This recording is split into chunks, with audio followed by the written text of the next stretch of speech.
beaucoup. Toutes mes excuses pour ne pas avoir été parmi vous hier. Je suis Christine Aubry, donc de l'INRA UMR s'adapte à Paris. Et nous allons faire une première intervention en binôme avec Christophe Soulard, qui parle contre lui, était là hier, sur le terme de multifonctionnalité et multiterritorialité de l'agriculture urbaine. Donc en essayant justement d'aller vers des définitions assez larges, assez intégrées de ce que sont ces agricultures urbaines, parce que moi je préfère en parler au pluriel, compte tenu de leur diversité.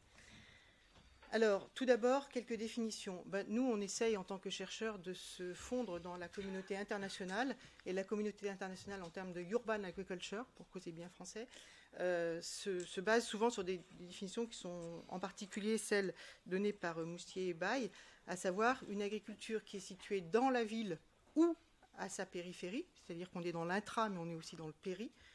Mais le problème est moins sa localisation que le fait que ces produits, notamment alimentaires, peut-être pas que, mais notamment alimentaires, sont en majorité destinés à la ville.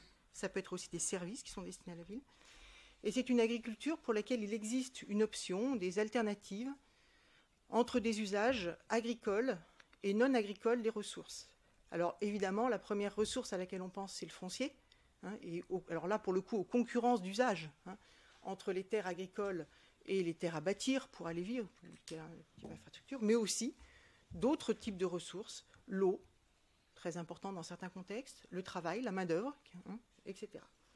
Et ces options, ces alternatives, ça peut déboucher sur des concurrences ou sur des complémentarités. La main-d'œuvre, par exemple, peut avoir une complémentarité entre le travail agricole et le travail non agricole, et ça peut être une des conditions de survie de certaines exploitations d'agriculture urbaine que de pouvoir avoir aussi recours à du travail non agricole, des sources de revenus autres. Donc le trait caractéristique qui distingue, si on peut les distinguer, l'agriculture urbaine de l'agriculture dite rurale, après bien évidemment il y a des gradients entre les deux, c'est son intégration dans l'économie urbaine et dans son système écologique. Ça c'est Luc Mougeot, donc canadien bien connu, un des papes de l'agriculture urbaine qui le dit. Et ça, je pense qu'on aura l'occasion d'y revenir tout au long de ces interventions. Donc si on veut définir, et c'est difficile de définir l'agriculture urbaine, on peut la définir par plusieurs critères. Des critères de localisation. Alors, bien sûr, il n'y aura pas exactement les mêmes systèmes entre l'intraville, la banlieue, la frange urbaine, les zones plus éloignées, sauf qu'on voit aujourd'hui, et là on est là pour travailler sur ce qui s'est passé, mais aussi pour ce qui est en train de se passer et ce qui va se passer dans l'avenir. Aujourd'hui et dans le futur, on va voir des choses se mettre en place, des relations entre des zones périurbaines et des zones intra-urbaines, par exemple, en termes de fourniture de produits. Ces fonctions, on va y revenir, donc des fonctions variées. Son intégration dans les schémas urbains, dans les schémas directeurs, Christophe va y revenir tout à l'heure, et puis ses pratiques et ses styles de vie, on parlait tout à l'heure d'utopie, donc il y a des acteurs différents, des activités différentes, et donc c'est pour ça que moi je préfère parler d'agriculture urbaine avec des pluriels. Alors, il est clair qu'au niveau mondial, l'extension des villes, et vous savez qu'on est en plein dans une phase d'extension des villes, elle se fait d'abord au détriment des espaces agricoles proches des villes, beaucoup plus que des espaces boisés, et ça c'est vrai dans toutes les civilisations, dans tout le monde. Mais par ailleurs, on a une situation duale, parce que partout, on voit que l'agriculture urbaine se dynamise, se diversifie, même si elle perd en surface, elle peut gagner en valeur, par exemple, et elle est souvent le lieu d'innovation technique et organisationnelle assez intéressante à étudier. Elle est donc très diversifiée, à la fois dans ses localisations et ses formes. Bon, vous voyez par exemple des formes en plein champ, que ce soit à votre droite en Île-de-France, au milieu à Antananarive à Madagascar, et à côté aussi en Île-de-France, mais sous forme de maraîchage. Dans ces localisations, dans ces formes, elle est aussi présente dans des interstices urbains, alors que ce soit au niveau notamment du jardinage associatif, mais pas seulement, et bien sûr sur le bâti de plus en plus, avec des formes là aussi très diverses, on aura l'occasion d'y revenir. Et elle est aussi diverse, non seulement dans ses localisations et ses formes, mais aussi dans ses filières. Ça va de l'autoproduction alimentaire, vivrière, qu'on soit dans les pays du Nord ou dans les pays du Sud, à des formes commerciales, souvent, pas exclusivement, en circuit court, eux-mêmes diversifiés. Et très souvent, on a dans des exploitations d'agriculture urbaine des mixités entre les filières. Et puis, on a des statuts professionnels ou non. Donc, nous, on met de manière très claire, comme ça se fait au niveau mondial, dans l'agriculture urbaine, toutes les formes de culture, que ce soit professionnelle, pas professionnelle, en ville, à côté de la ville, un petit peu plus loin de la ville, etc., à partir du moment où elles sont liées par leurs fonctions, par leurs produits, par leurs services à la ville. Alors cette agriculture, elle est aussi multifonctionnelle. Il n'y a pas que l'agriculture urbaine qui est multifonctionnelle. La question de la multifonctionnalité de l'agriculture existe bien avant qu'on parle d'agriculture urbaine. Simplement, l'agriculture urbaine, elle est toujours multifonctionnelle. C'est-à-dire qu'elle a à la fois des fonctions de type alimentaire, notamment pour les produits frais, et dans les pays du Sud, c'est 60 à 100% des produits frais qui sont produits par de l'agriculture dans ou à côté immédiat de la ville, hein. Des fonctions économiques et sociales, et en particulier en termes économiques, en termes d'emploi, direct et indirect, et ça aussi au niveau mondial. Des fonctions environnementales très diverses, je vous en ai mis là quelques-unes juste, hein. Protection contre des risques naturels, hein. Valorisation des déchets urbains, vous en avez déjà un petit peu causé tout à l'heure. Des fonctions paysagères et de cadre de vie qui ont été très souvent mises en avant presque exclusivement dans nos pays du Nord, hein. Puis maintenant on commence à se rendre compte qu'elle peut avoir aussi d'autres fonctions que paysagères et cadre de vie, et des fonctions pédagogiques et récréatives. Et on va insister beaucoup sur le pédagogique parce que ça fait partie, je crois, des choses qui vont être en croissance dans les années qui viennent. Alors on parle aussi, hein, plutôt dans le domaine des sciences biotechniques, des services écosystémiques que l'agriculture urbaine peut rendre à la ville. Et ces services, en fait, ils se déclinent à peu près selon les mêmes catégories que les fonctions dont je vous pose ici. Alors, selon les acteurs, qu'on soit agriculteur, qu'on soit habitant, qu'on soit association, qu'on soit élu, on va avoir des hiérarchies variées, on va attendre des choses variées de cette agriculture urbaine, de ces agricultures urbaines, et ces choses qu'on va attendre, elles vont peut-être être contradictoires entre les acteurs d'un même territoire. Donc, une des difficultés, ça va justement être pour les observateurs de l'agriculture urbaine de qualifier, de quantifier ces fonctions, ces services, et puis de mettre en évidence les convergences, mais aussi les divergences, les contradictions entre les fonctions qui peuvent être attendues. Alors, nous, en tant que chercheurs, on a une orientation de recherche qui est la suivante, qui est de dire que l'agriculture urbaine ne peut se maintenir in situ, qu'on soit dans la ville ou juste à côté, hein, vraiment in situ en termes de localisation, que si elle est l'objet d'une double durabilité. Alors, qu'est-ce que ça veut dire, ce truc-là? Ça veut dire qu'à la fois, elle doit être par elle-même durable, hein, alors au sens classique, à la fois sur le plan économique, E, sur le plan de la vivabilité sociale, V, sur le plan des ressources. Et en gros, ça veut dire quoi? Ça veut dire qu'une exploitation d'agriculture urbaine, si elle veut subsister, hein, eh ben, elle doit pouvoir être quasiment autosuffisante. Elle doit pouvoir subsister par elle-même. Mais elle ne restera in situ que si aussi elle est considérée par les urbains comme participant à la durabilité du territoire, comme ayant des fonctions qui sont reconnues. Et en gros, si une agriculture urbaine est vivable sur le plan économique, social, etc., mais qu'elle n'est pas reconnue comme étant indispensable dans un territoire, on peut prendre le pari qu'elle va disparaître assez vite s'il y a une forte pression foncière pour l'urbanisation. Et, dans l'autre sens, si elle est reconnue comme remplissant des fonctions, mais qu'elle n'est pas vivable par elle-même, ça veut dire qu'elle ne survivra que sous perfusion. Hein. Et que ça pose donc des problèmes importants aux collectivités locales. Donc pour la recherche, analyser, évaluer et proposer des hiérarchies de ces fonctions, c'est un petit peu notre deal quotidien, hein, j'allais dire. Alors, je vous vois beaucoup gratter. J'imagine que, Laurence, les interventions seront mises sur un site ou seront... hein, donc vous n'êtes pas obligé non plus de vous épuiser. Je suis obligée d'aller assez vite parce qu'on n'a pas énormément de temps. Alors moi, je suis agronome et je voudrais vous dire en quelques mots en quoi ça nous intéresse particulièrement, ça nous questionne cette agriculture urbaine. Alors ça nous questionne d'abord parce que la proximité de la ville amène des systèmes de production, des systèmes d'activité, donc des combinaisons d'activités, et des systèmes de culture, qui sont nos objets de recherche quotidiens, assez spécifiques. Et ça pourquoi?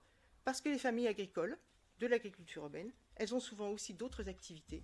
Et donc on arrive, alors je vous passe les détails, à faire des métatypologies, hein, de systèmes d'activité et de systèmes de production qui sont valables un peu partout, hein, et qui rejaillissent sur le choix des cultures, sur le choix des conduites techniques, sur le choix de la commercialisation, c'est-à-dire sur des choses qui intéressent directement les agronomes. Je vais vous donner juste un tout petit exemple sur du maraîchage périurbain à Madagascar, sur lequel nous avons travaillé, où dans 2 sites que vous avez ici à votre gauche, de 2 sites qui sont éloignés d'à peu près, un site 1, un site 2, d'à peu près la même distance physique à la ville, hein, à Tananarive, de 15 ou 20 km, mais qui n'ont pas la même accessibilité par rapport à cette ville. L'un est accessible par bus, la ville est accessible par bus, l'autre non, et en période de pluie, en gros, il est isolé. Dans le premier site, on a 92% des exploitations qui sont double actives, hein, soit une partie au moins de la famille, voire toute la famille travaille à l'extérieur, travaille à la ville. Dans l'autre, ça n'est qu'une minorité. Hein. Ça se traduit de manière concrète, alors, je ne sais pas si je vais arriver à faire gigoter ça, voilà, par des choix de culture dominante. Merde, pardon. Oups. Comment on fait, voilà. Je ne vais plus toucher ce truc-là. Par des choix de culture dominantes qui sont radicalement différents. Dans le premier cas, on va avoir un choix de culture qui va être fait sur des légumes-feuilles à cycle très court, qui demandent très peu de travail, très peu d'intrants, hein, et qui sont par ailleurs très très demandés par la ville, hein, et qui vont être conduits en minimisant les coûts et le travail, et qui vont être vendus en direct par les femmes à Tananarive. Elles prennent le bus, elles vont vendre le matin, et ensuite elles vont au boulot et reviennent le soir, etc. Une journée d'enfer. Bon, voilà le type de conséquences que ça peut avoir. Dans l'autre site, où on n'est pourtant pas bien loin, hein, on va avoir des systèmes de culture radicalement différents. Des types de maraîchage avec des légumes-feuilles, des légumes-racines, des légumes-fruits, des successions beaucoup plus compliquées, des conduites techniques plus compliquées, des recours à du fumier et donc à de l'élevage, donc des systèmes de production beaucoup plus complexes. Et là, on va passer non pas par de la vente directe, mais par des collecteurs. Donc vous voyez qu'à distance très voisine, selon l'accessibilité, etc., les systèmes de production se dessinent de façon radicalement différente, et donc les systèmes de culture, et donc les conduites techniques, etc. Donc pour nous, évidemment, agronomes, c'est du pain béni. Diversité des cultures et écologisation des pratiques. Qu'est-ce que je veux dire par là? Je veux dire que chez les maraîchers en circuit court, en Île-de-France par exemple, donc des gens qui sont dans le périurbain, ou en Languedoc-Roussillon, et c'est les résultats d'études que nous avons faites conjointement, on a une diversité de cultures absolument phénoménale. Hein, donc je vous ai mis de 50 à 130 cultures différentes. Dedans, il peut y avoir des variétés différentes. Donc, une biodiversité cultivée absolument colossale. Et cette biodiversité cultivée, elle a un double rôle. Elle joue un rôle par rapport à la biodiversité globale et elle induit des modifications de pratiques par rapport aux maraîchers qui sont moins diversifiés et qui sont situés à côté. En particulier, on a constaté une forte tendance à limiter les opérations culturales et notamment à avoir très peu, voire pas recours aux produits chimiques, très peu, voire pas recours aux engrais chimiques. Hein. Donc pourquoi? Parce qu'il n'y a pas de produits disponibles, parfois notamment phytosanitaires, sur la diversité des cultures qu'il y a. Hein. Parce qu'on n'a pas de temps. Quand on a autant de cultures à s'occuper, on n'a pas de temps pour aller faire du pchit-pchit partout. Donc en fait, on fait ce qu'on appelle des impasses. Hein, et on corrige éventuellement manuellement en arrachant une ou deux plantes à des endroits où on s'est un peu planté. Et puis, parce que, et les agriculteurs le disent, la diversité nous protège. Sur ces aspects-là, il y a des recherches agronomiques qui vont être menées, parce que pour l'instant, en fait, on ne l'a jamais démontré. Hein. On les croit, ils ne nous mentent pas, mais on ne l'a jamais démontré, donc c'est intéressant. Donc ces maraîchers périurbains, qui ne sont pas certifiés en agriculture biologique, compte tenu de leurs pratiques liées à leur biodiversité, liées à leur commercialisation, hein, ils se disent eux-mêmes, on est proche du bio. Et certains disent, on est même plus bio que les bio. Bon, on va les laisser causer. Hein. On a encore beaucoup à faire en agronomie, c'est pour vous dire, il y a vraiment des recherches à faire hein, pour pouvoir affirmer, conforter cette tendance. Deuxième élément, autres contraintes qui sont liées, je suis désolée, il y a une animation qui merdouille, qui sont liées à l'agriculture urbaine. Il y a des produits ou des cultures qui sont interdites ou qui sont impossibles à faire en proximité, voire dans la ville. Par exemple, le maraîchage en bordure d'autoroute, c'est un petit peu compliqué pour des questions de risque de pollution. Et puis aussi, on peut avoir des vols, des risques de dégradation qui sont une classique de l'agriculture urbaine. On peut avoir des risques spécifiques liés au contexte urbain et périurbain qui sont des sites pollués. Je vous ai mis là, par exemple, le site d'épandage des bouts d'Achères en région Île-de-France. Ça a été un traumatisme local. On peut avoir aussi des difficultés pratiques, techniques à cultiver, notamment en périurbain avec les déplacements. Se déplacer en tracteur, vous imaginez, même aux alentours de Strasbourg, aux alentours de Paris, c'est une galère. Des nuisances et des conflits de voisinage. Tout ça amène, de fait, à des modifications de pratiques là aussi. Limitation du nombre de déplacements, pour limiter le nombre de fois où on se fait embêter par semaine. Hein, et on avait étudié ça de façon assez détaillée en Île-de-France. Et ça se traduit par exemple par le fait qu'on va limiter en grande culture le nombre d'apports d'engrais, le nombre d'apports de produits phytosanitaires, etc. On va dire super, c'est une tendance écologique. Ben pas si sûr. Pas si sûr parce que du coup on fait moins de fractionnement d'engrais, parce qu'on va utiliser des produits qui sont plus rémanents, pour pouvoir passer moins souvent. Je rentre peut-être un petit peu dans le technique, mais c'est important.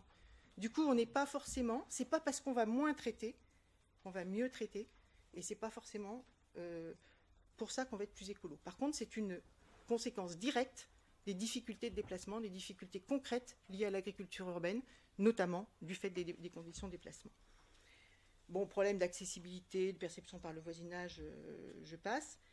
En particulier, il y a des problèmes que les agriculteurs urbains ou périurbains se posent, c'est l'adaptation des heures de travail aux heures de vie de leur entourage. Et ça, c'est une vraie galère pour certains agriculteurs périurbains que de devoir adapter, ne pas passer le week-end, ne pas passer le mercredi, faire un certain nombre d'opérations, y compris des opérations de travail du sol qui font de la poussière, on ne les fait pas quand il y a des enfants qui jouent dans les jardins. Donc ça peut être très très embêtant. Dernier élément, puis après je passe la parole à mon collègue. Petits éléments sur l'agriculture, sur le bâti urbain. Alors je sais bien que l'agriculture dans la ville, elle n'est pas que sur le bâti urbain, mais n'empêche, il y a un certain nombre de fonctions et de contraintes techniques un peu spécifiques. Je voudrais juste dire que ce qu'on trouve essentiellement intra-ville et sur le bâti, ce sont surtout des légumes, des petits fruits, de plus en plus de l'élevage, type apiculture, volaille. Et moi j'en vois 3 formes. Des jardins de type associatif, familiaux partagés, je passe sur la typologie parce que c'est très discutable, et c'est surtout très évolutif actuellement. Ils sont multifonctionnels, ces jardins, c'est-à-dire qu'ils ont aussi un rôle de production d'aliments, mais ils ont des rôles aussi de liens sociaux, d'animation, etc.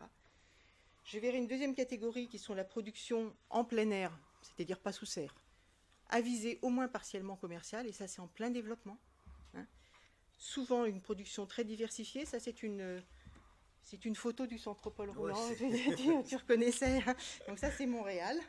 Donc le Centropole roulant, qui est ceux qui connaissent Montréal, c'est un des phares de l'agriculture urbaine, donc un toit productif qui maintenant est lié à une ferme périurbaine aussi.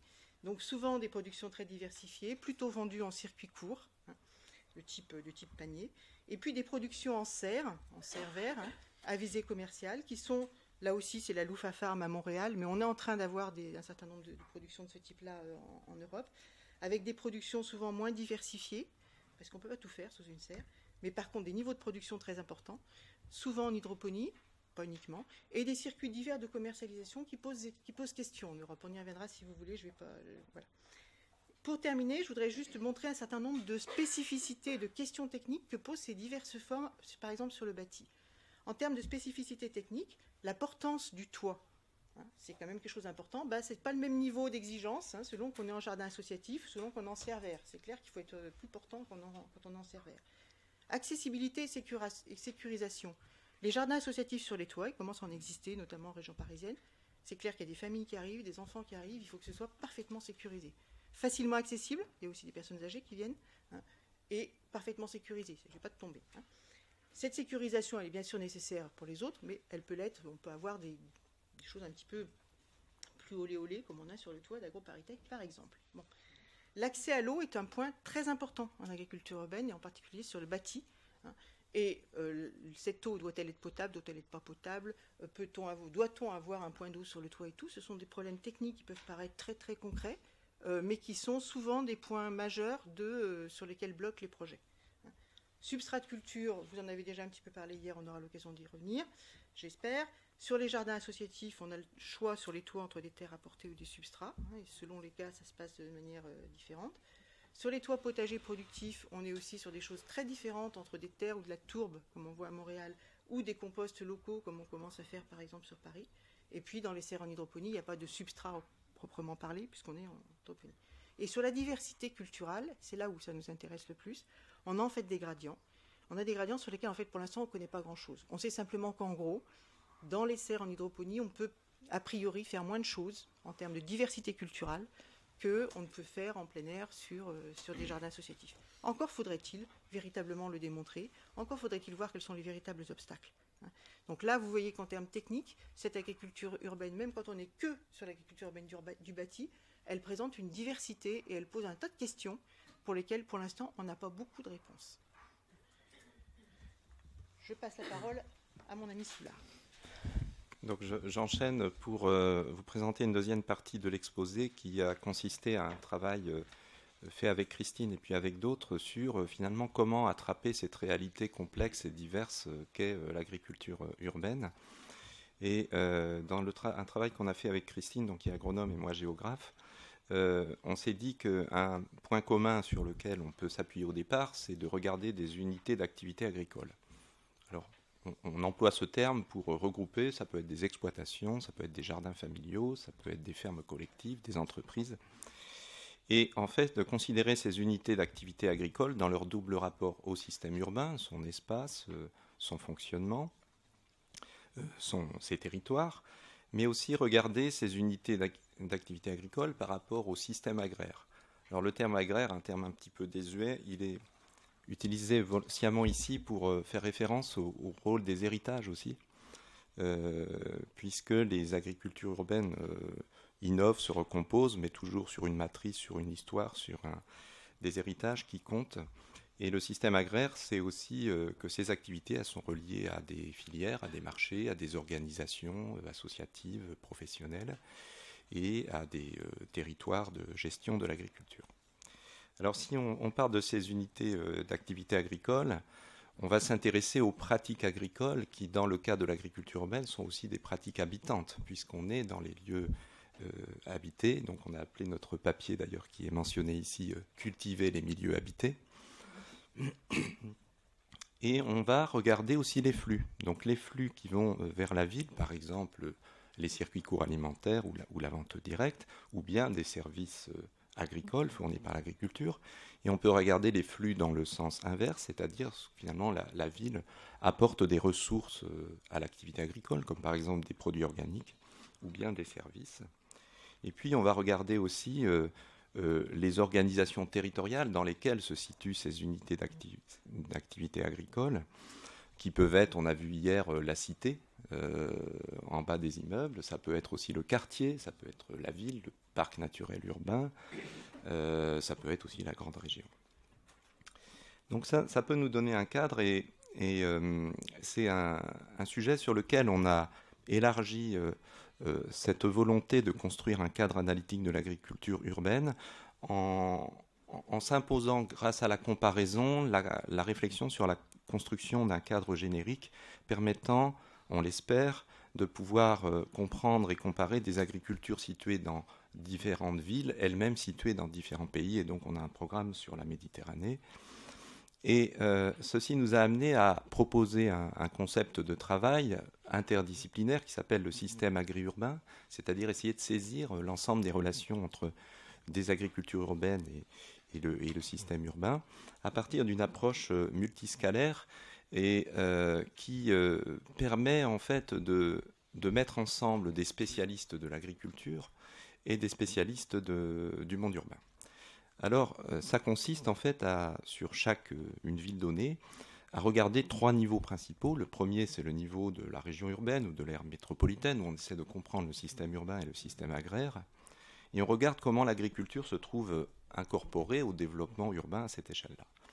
Mais on regarde aussi le niveau local des initiatives, des projets, vus comme des systèmes d'action où il s'agit de coordonner des objectifs, des perceptions, des acteurs, des pratiques autour d'actions concernant l'agriculture urbaine. Et puis, bien sûr, les unités d'activité agricole, qui sont des systèmes d'activité, mais aussi des systèmes de production, comme a présenté Christine, où il s'agit de réfléchir à cette adaptabilité, durabilité des agriculteurs ou des pratiquants agricoles en ville. Et donc, l'idée de Dôme et du système agri-urbain, c'est de regarder ces 3 niveaux à l'échelle de chaque ville et région urbaine. Alors, je vais vous en donner quelques illustrations sous forme de flash pour un peu mieux saisir le phénomène. Et je vais commencer à l'échelle nationale, par exemple, de la France. Si on prend 2 photographies de la France, donc la carte de l'INSEE sur le zonage en aire urbaine, donc quelque part une carte de l'urbanisation, et à droite une carte du ministère de l'Agriculture sur la spécialisation régionale des agricultures, vous voyez que ce n'est pas du tout les mêmes cartes. Et en fait, il n'y a pas de lien entre la géographie du développement urbain et la géographie du développement agricole en France. Pourtant, d'après les statistiques, il y a 40% des exploitations agricoles aujourd'hui, sur les 500 000 qui restent, qui sont périurbaines, en 2010 je crois. Et c'est intéressant de considérer que finalement, les agricultures qu'on a autour des villes aujourd'hui, bien sûr, ce n'est pas la proximité à la ville qui a orienté leur spécialisation actuelle, qu'on connaît actuellement. Et en même temps, cette spécialisation, elle influence les agricultures et les systèmes agricoles qu'on va retrouver dans les villes. Et je vais simplement, pour vous donner un exemple, prenons 3 villes. Si on prend Montpellier, bien sûr qu'autour de Montpellier, c'est le vignoble qui imprime sa marque. À Rennes, c'est le système du bovin lait, du production laitière. Et à Paris, comme l'a montré Christine, c'est principalement le système des grandes cultures. Eh bien, en réalité, si vous voulez, ces 3 villes ont affaire à un environnement agricole qui est très différent, avec des contraintes de système de production, des organisations professionnelles qui ne sont pas du tout de même nature. Et donc ça, c'est très important à considérer. On a bien vu ici, hier, à la balade, qu'il y a des jardins urbains à Strasbourg, mais il y a aussi du maïs. Hein. Et j'ai bien noté que l'Association des jardins ouvriers de Strasbourg a dans sa réglementation interdiction de cultiver des maïs dans les jardins, ce qui donne une idée des relations entre agriculture urbaine et périurbaine. À l'échelle de la région urbaine, là je prends l'exemple de Montpellier, une carte que beaucoup connaissent parce que c'est le diagnostic agricole du SCOT de Montpellier, fait il y a une dizaine d'années. Mais ce qui est intéressant, donc derrière un arrière-pays très viticole, hein, plus de 2/3 des surfaces sont de la vigne. En réalité, il y a des vignes et des viticultures. Et donc, il y a des combinaisons agraires très diverses autour d'une même ville. Donc ça, c'est une deuxième idée. Première idée, l'agriculture régionale influence l'agriculture urbaine. Deuxième idée, autour d'une ville, et je pense que c'est vrai pour toutes les villes, on va avoir affaire à une diversité de combinaisons agraires.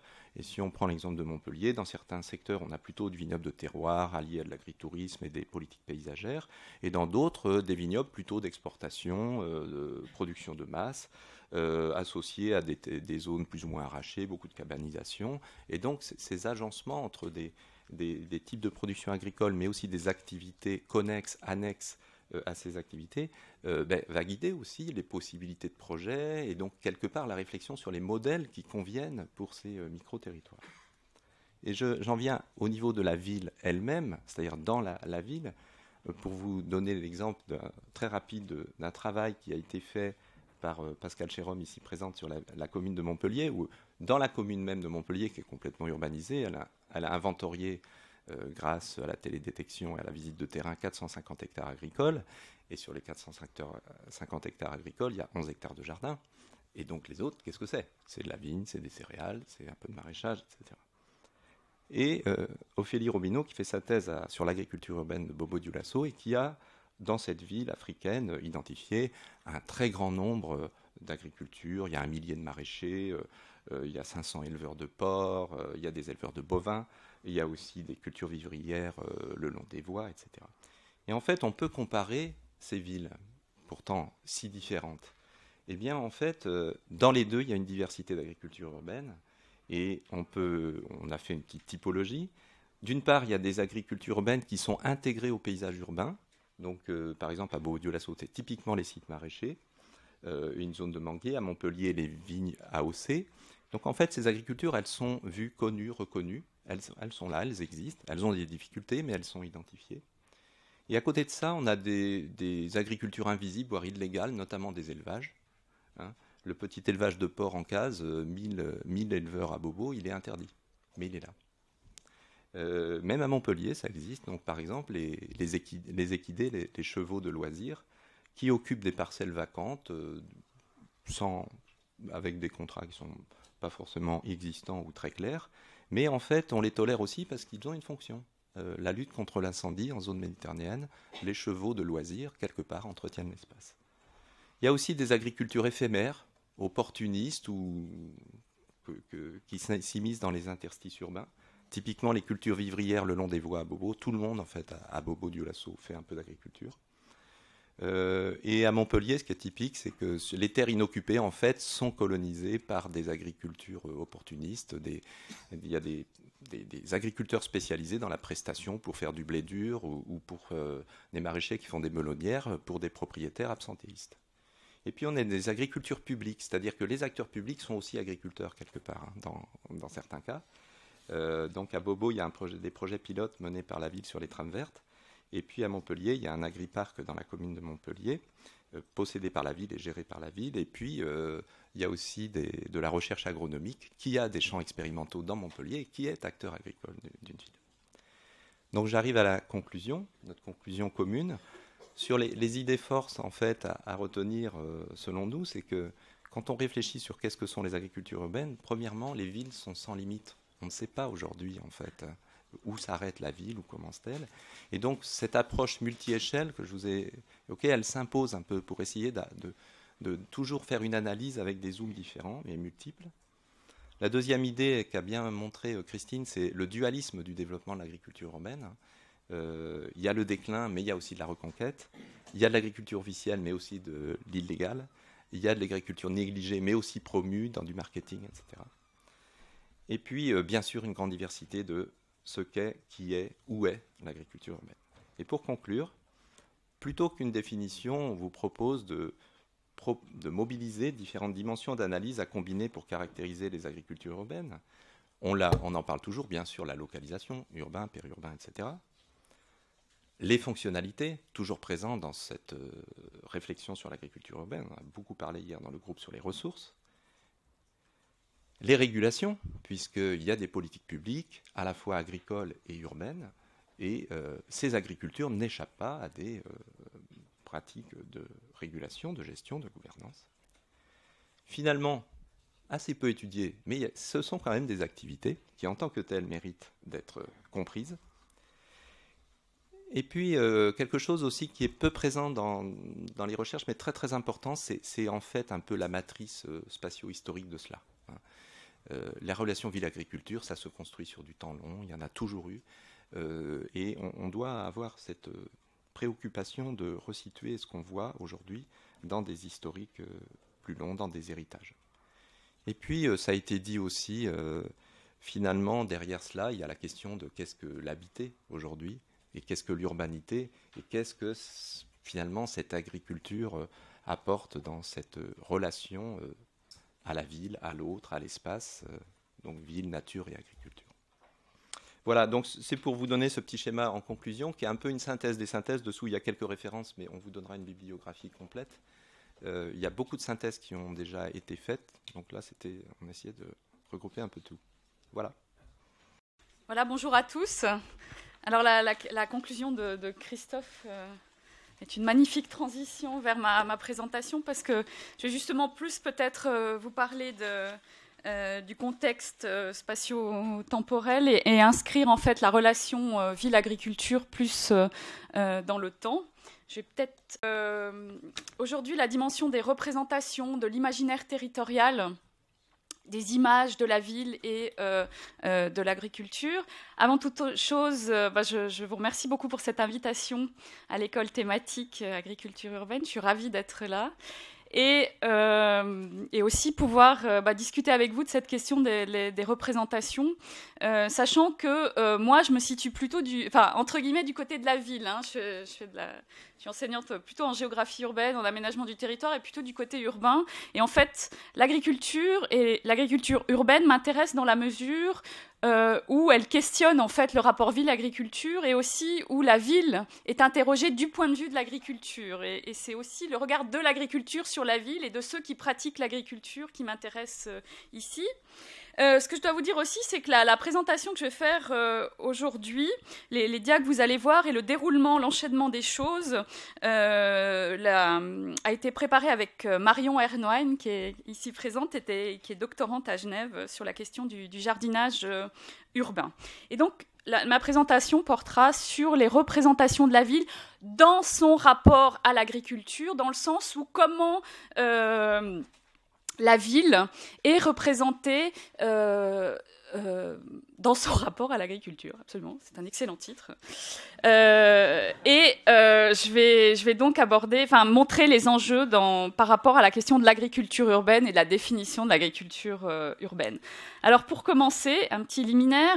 La première chose, et je crois que ça a été largement dit depuis que cette école a commencé, c'est que c'est une notion dont la définition et les limites font débat. On l'a vu entre agriculture intra-urbaine, des franges périurbaines, entre jardinage et agriculture professionnelle, entre activités de loisirs et activités marchandes. On voit que les limites et la définition sont très différentes, et qu'il y a vraiment, en particulier, une inscription culturelle, je pense, et nationale, chose qui avait très bien été montrée par par Laurence de l'agriculture urbaine. Pour illustrer cette idée, je voudrais, pour commencer, montrer combien la définition de l'agriculture urbaine peut être litigieuse dans un cas genevois. Donc la Suisse ne fait pas du tout exception par rapport à ces problèmes de définition. Et en fait, dans le cadre du canton de Genève, le service en charge de l'agriculture a décidé de lancer un lexique genevois de l'agriculture urbaine. Ce qu'il faut dire dans ce cas-là, c'est que c'était vraiment la visée était opérationnelle, c'est-à-dire on parle beaucoup d'agriculture urbaine en Suisse comme ailleurs, et l'idée c'était de se créer un lexique pour savoir de quoi on parlait en fait. Et donc ils ont lancé gaillamment cette idée de lexique genevois sur l'agriculture urbaine. Ça c'était en janvier 2012, et ils ont donc fait ce document, ils l'ont envoyé en consultation à tous les services de l'État, et ils ont reçu vraiment une volée de bois vert de tous les services, aussi bien du côté des milieux agricoles que des milieux urbains. Et le lexique genevois sur l'agriculture urbaine est finalement devenu le lexique genevois de la production agricole d'agglomération. Alors en général, avec mes étudiants, je leur demande mais que s'est-il passé entre deux, mais là on n'a peut-être pas trop le temps de faire l'enquête, donc je vous propose les résultats de l'enquête. Ce qui s'est passé, c'est d'une part du côté des milieux agricoles, et peut-être je dirais sans trop de surprise, sous lexique genevois de l'agriculture, sur l'agriculture urbaine, en fait ils avaient été assez audacieux, en tout cas pour le contexte suisse. Ils avaient mis sous agriculture urbaine aussi bien jardinage urbain, pratique de jardinage, jardin partagé, jardin collectif, jardins familiaux, que l'agriculture périurbaine, professionnelle, disons productiviste, les serres et tout ça. Et en fait, du côté agricole, la réponse a été c'est pas du tout la même chose. Jardinage, c'est non marchand, ce ne sont pas des agriculteurs professionnels. Nous, du côté de l'agriculture, c'est une production marchande, donc ça n'a rien à voir au niveau du fonctionnement, c'est-à-dire c'est une activité économique et elle est pratiquée par des agriculteurs. Première chose. Donc c'est la distinction jardinage et agriculture. Et deuxième chose qui faisait débat, c'est l'idée de urbaine. Agriculture urbaine. Alors en Suisse, agriculture urbaine, il y a un truc qui fait mal aux oreilles, et en particulier aux oreilles des agriculteurs. Nous, on ne fait pas de l'agriculture urbaine, hein. On fait de l'agriculture, et on n'est pas dans l'urbain. L'urbain étant entendu pour eux comme l'urbain dense, bien délimité, et leur situation, la plupart du temps périurbaine, fait qu'ils disent on n'est pas des agriculteurs urbains. D'où cette idée de production agricole d'agglomération, à savoir que agglomération, ça va. On fait de l'agriculture d'agglomération, ça va. Mais agriculture urbaine, non, c'était pas possible. Et production agricole, c'était un moyen de dire pas agriculture. Comme ça, sous production agricole, il y a à la fois jardinage et agriculture professionnelle. Mais je vous le disais, la volée de bois vert, elle n'est pas venue uniquement des milieux agricoles, elle est venue aussi des milieux urbanistiques qui disaient attention, l'agriculture, ça se passe en zone agricole. En ville, on ne fait pas de l'agriculture, on fait du jardinage. Ne nous brouillez pas complètement les cartes. Le business des urbanistes, c'est de s'occuper de la zone à bâtir. Et en zone à bâtir, il y a du jardinage. Il n'y a pas de production agricole marchande. Donc, on ne veut pas d'agriculture en ville, on ne veut pas d'usage agricole sur la zone à bâtir. Donc, voilà le résultat. Cet exemple que je trouve passionnant est là pour montrer donc combien la définition de l'agriculture urbaine est problématique, et aussi pour montrer tous les enjeux qui se cachent derrière. Dans cet exposé, donc, je vais vous parler plutôt de la Suisse, vous l'aurez compris, et du cas genevois, et m'attacher donc à la question des représentations pour essayer de comprendre pourquoi cette question de l'agriculture urbaine étant litigieuse, pourquoi on a de la peine à la traiter, en vous disant que l'agriculture urbaine est une question délicate parce que c'est une notion en fait qui mélange deux catégories de pensée, deux catégories de se représenter le monde, hein, si vous voulez, qui sont traditionnellement pensés non seulement comme séparés, l'agriculture c'est là, la ville c'est là, non seulement séparés, mais antagoniques. Ce sont des utilisations du sol, des pratiques qui sont opposées. Et je me poserai en particulier la question de la particularité, peut-être, du côté exemplaire, entre guillemets, ou archétypal de la Suisse de ce point de vue-là.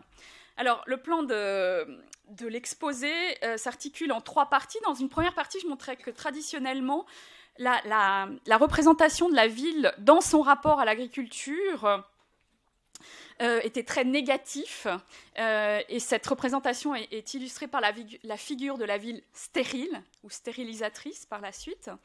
Qu'aujourd'hui, avec l'émergence de l'agriculture urbaine, on va vers une représentation vertueuse de la ville qui devient fertile désormais puisqu'on la cultive. Et pour finir, je montrerai qu'aujourd'hui, on est vraiment dans une phase de transition où, en fait, cohabitent des représentations très contrastées de la ville dans son rapport à l'agriculture. Pour commencer, donc, cette idée de la ville stérile, ce que je dois dire, et puis c'est une remarque qui a été faite hier à plusieurs reprises, c'est important aussi de situer historiquement cette opposition entre ville et agriculture, parce qu'elle est située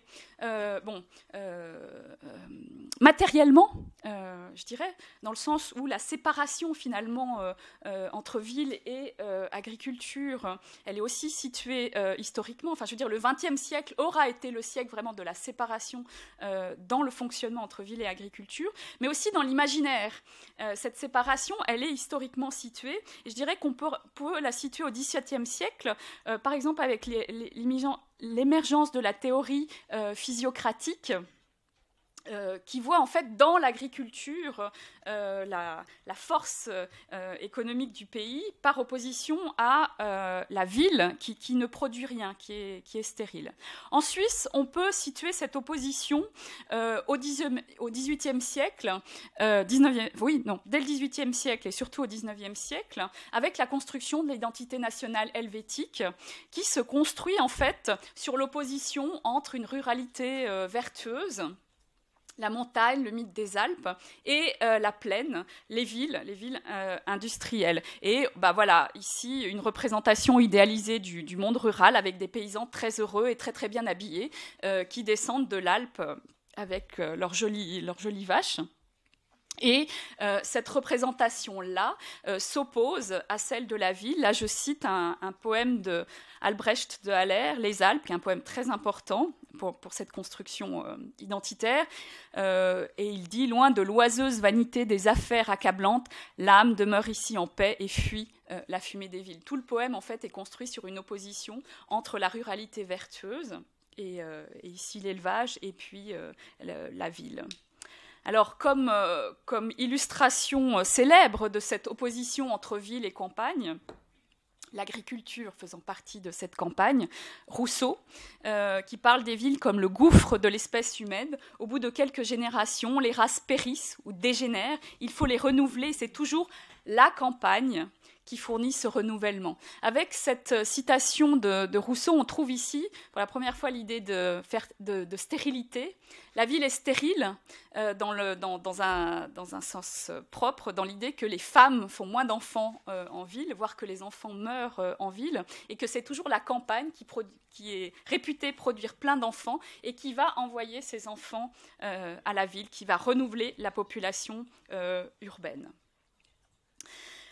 Un moment clé de l'exaltation de la ruralité en Suisse est l'exposition nationale de 1896 à Genève, où l'identité suisse est présentée sous la forme d'un village suisse, le village suisse. La particularité de ce village, donc c'est une reproduction à l'échelle 1:1, si vous voulez, d'un village suisse, c'est qu'il est en plein milieu de Genève. Si vous connaissez un peu Genève, on est à plein palais ici, donc c'est vraiment le cœur de la ville de Genève. On construit un village rural avec des vaches, avec ses paysans, pour montrer la vraie Suisse aux Suisses eux-mêmes et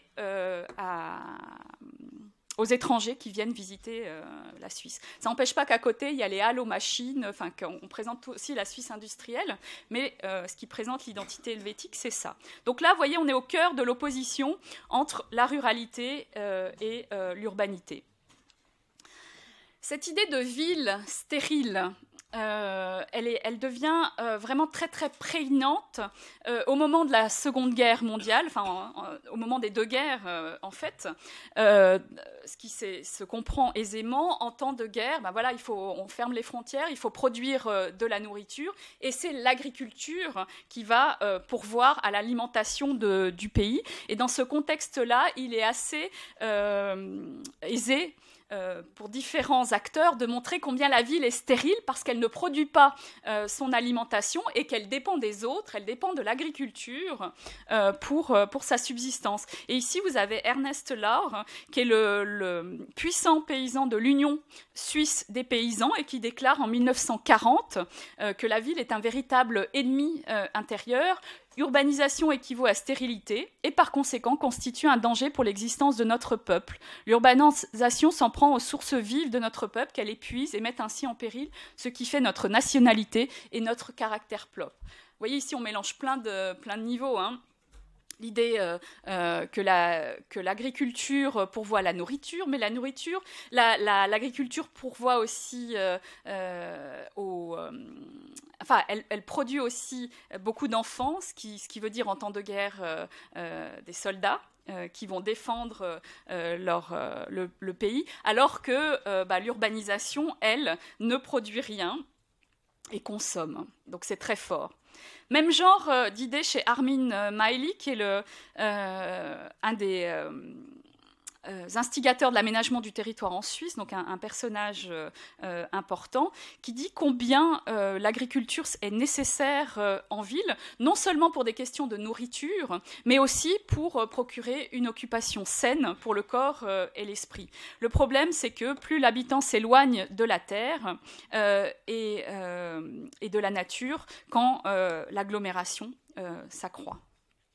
Voilà, donc cette idée de ville stérile est très forte.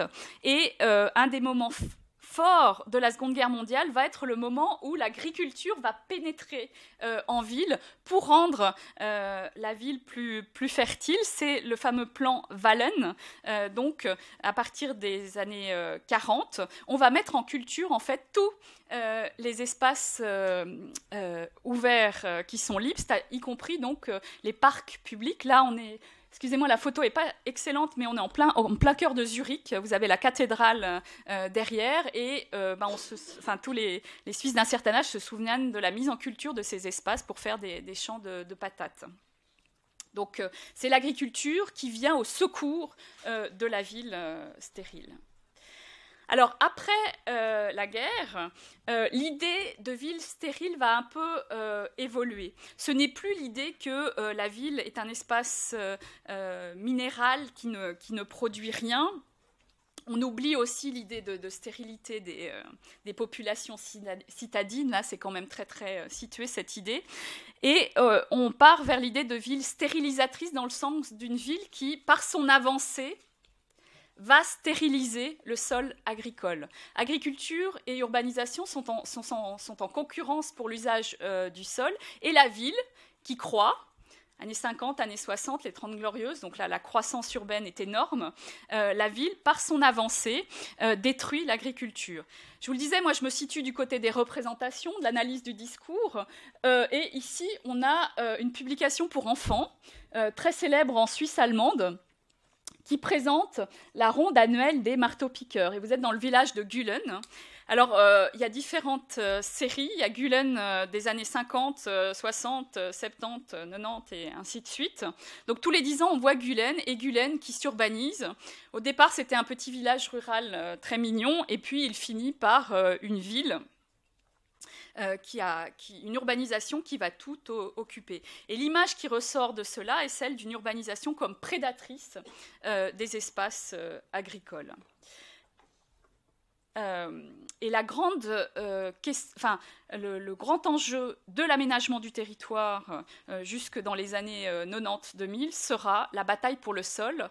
Comprenez, la bataille pour le sol agricole contre l'avancée de l'urbanisation. On arrive à la période actuelle et l'émergence d'une nouvelle figure de la ville, celle-ci beaucoup plus vertueuse. La ville, désormais, est fertile. Quand je dis « désormais est fertile », je fais encore une fois référence au discours qui qualifie la ville. Alors, on a analysé avec Marion en particulier des documents qui viennent de la presse où on présente tout un tas d'images enchanteresses du couple que forment désormais la ville et l'agriculture. Vous avez ici sur cette image Reto Kadoch, qui est un personnage important parce que c'est le créateur des jardins de cocagne en Suisse. Et la campagne revient en ville par l'intermédiaire de ce genre d'intervention. Désormais, on cultive la ville devient fertile. Autre image du mariage vertueux entre l'agriculture et la ville. Ici, le logo de l'affaire Tournerève, qui est une expérience d'AMAP, et qui montre en fait, voilà, vous avez des bâtiments, vous avez le tournesol, et tout ça forme un mariage assez heureux. Je passe vite parce que c'est le même genre d'image. Au niveau de la ville fertile, ce qu'on voit apparaître aujourd'hui, c'est aussi une prégnance de plus en plus importante de l'agriculture, des projets agricoles dans le cadre des projets d'urbanisme. Désormais, à Genève, il n'y a plus un projet de quartier qui n'intègre la question agricole et en tout cas qui interroge le fait de savoir comment développer des espaces productifs au sein des nouveaux quartiers en développement. Ici, vous avez eu un projet d'agroquartier pour le quartier des Cherpines, qui est juste en périphérie genevoise. Autre exemple que je trouve absolument passionnant, c'est celui du nouveau développement de Bernay. Donc à Genève, actuellement, il y a un projet de développement très très important. Donc on prévoit d'ici 2030 200 000 habitants en plus, 100 000 emplois en plus, ce qui veut dire une pression sur la zone agricole absolument fantastique. Ici, un projet de développement donc, pour une commune périphérique qui va vraiment doubler de volume. Et dans ce cadre-là, proposition a été faite que donc il y a des espaces publics qui sont prévus, dans des espaces de verdure, et la proposition a été faite qu'au lieu d'en faire des parcs traditionnels, en tout cas pour un des espaces, on en fasse un. Alors au départ, ça s'appelait un espace public agricole, et maintenant ça s'appelle un parc agro-urbain. L'idée étant que, au sein de ce projet urbain, on fasse la place aux espaces agricoles. Et là où la chose est assez paradoxale, c'est que on se situe là, bien en zone à bâtir, la fameuse zone à bâtir où les urbanistes ne voulaient que du jardinage, et ce qui est proposé là, c'est vraiment un projet agricole. Et le montage de projet est pas facile. Là, ce que je vous présente, c'est une image du concours pour l'espace agricole de Bernay, concours auquel a participé Jean-Noël Gonzalez et a perdu, mais l'essentiel, c'est de participer. Voilà. Mais pour dire que voilà, il y avait des composantes tout à fait internationales et intéressantes à ce concours. Pardon ? Le projet gagnant est un projet suisse.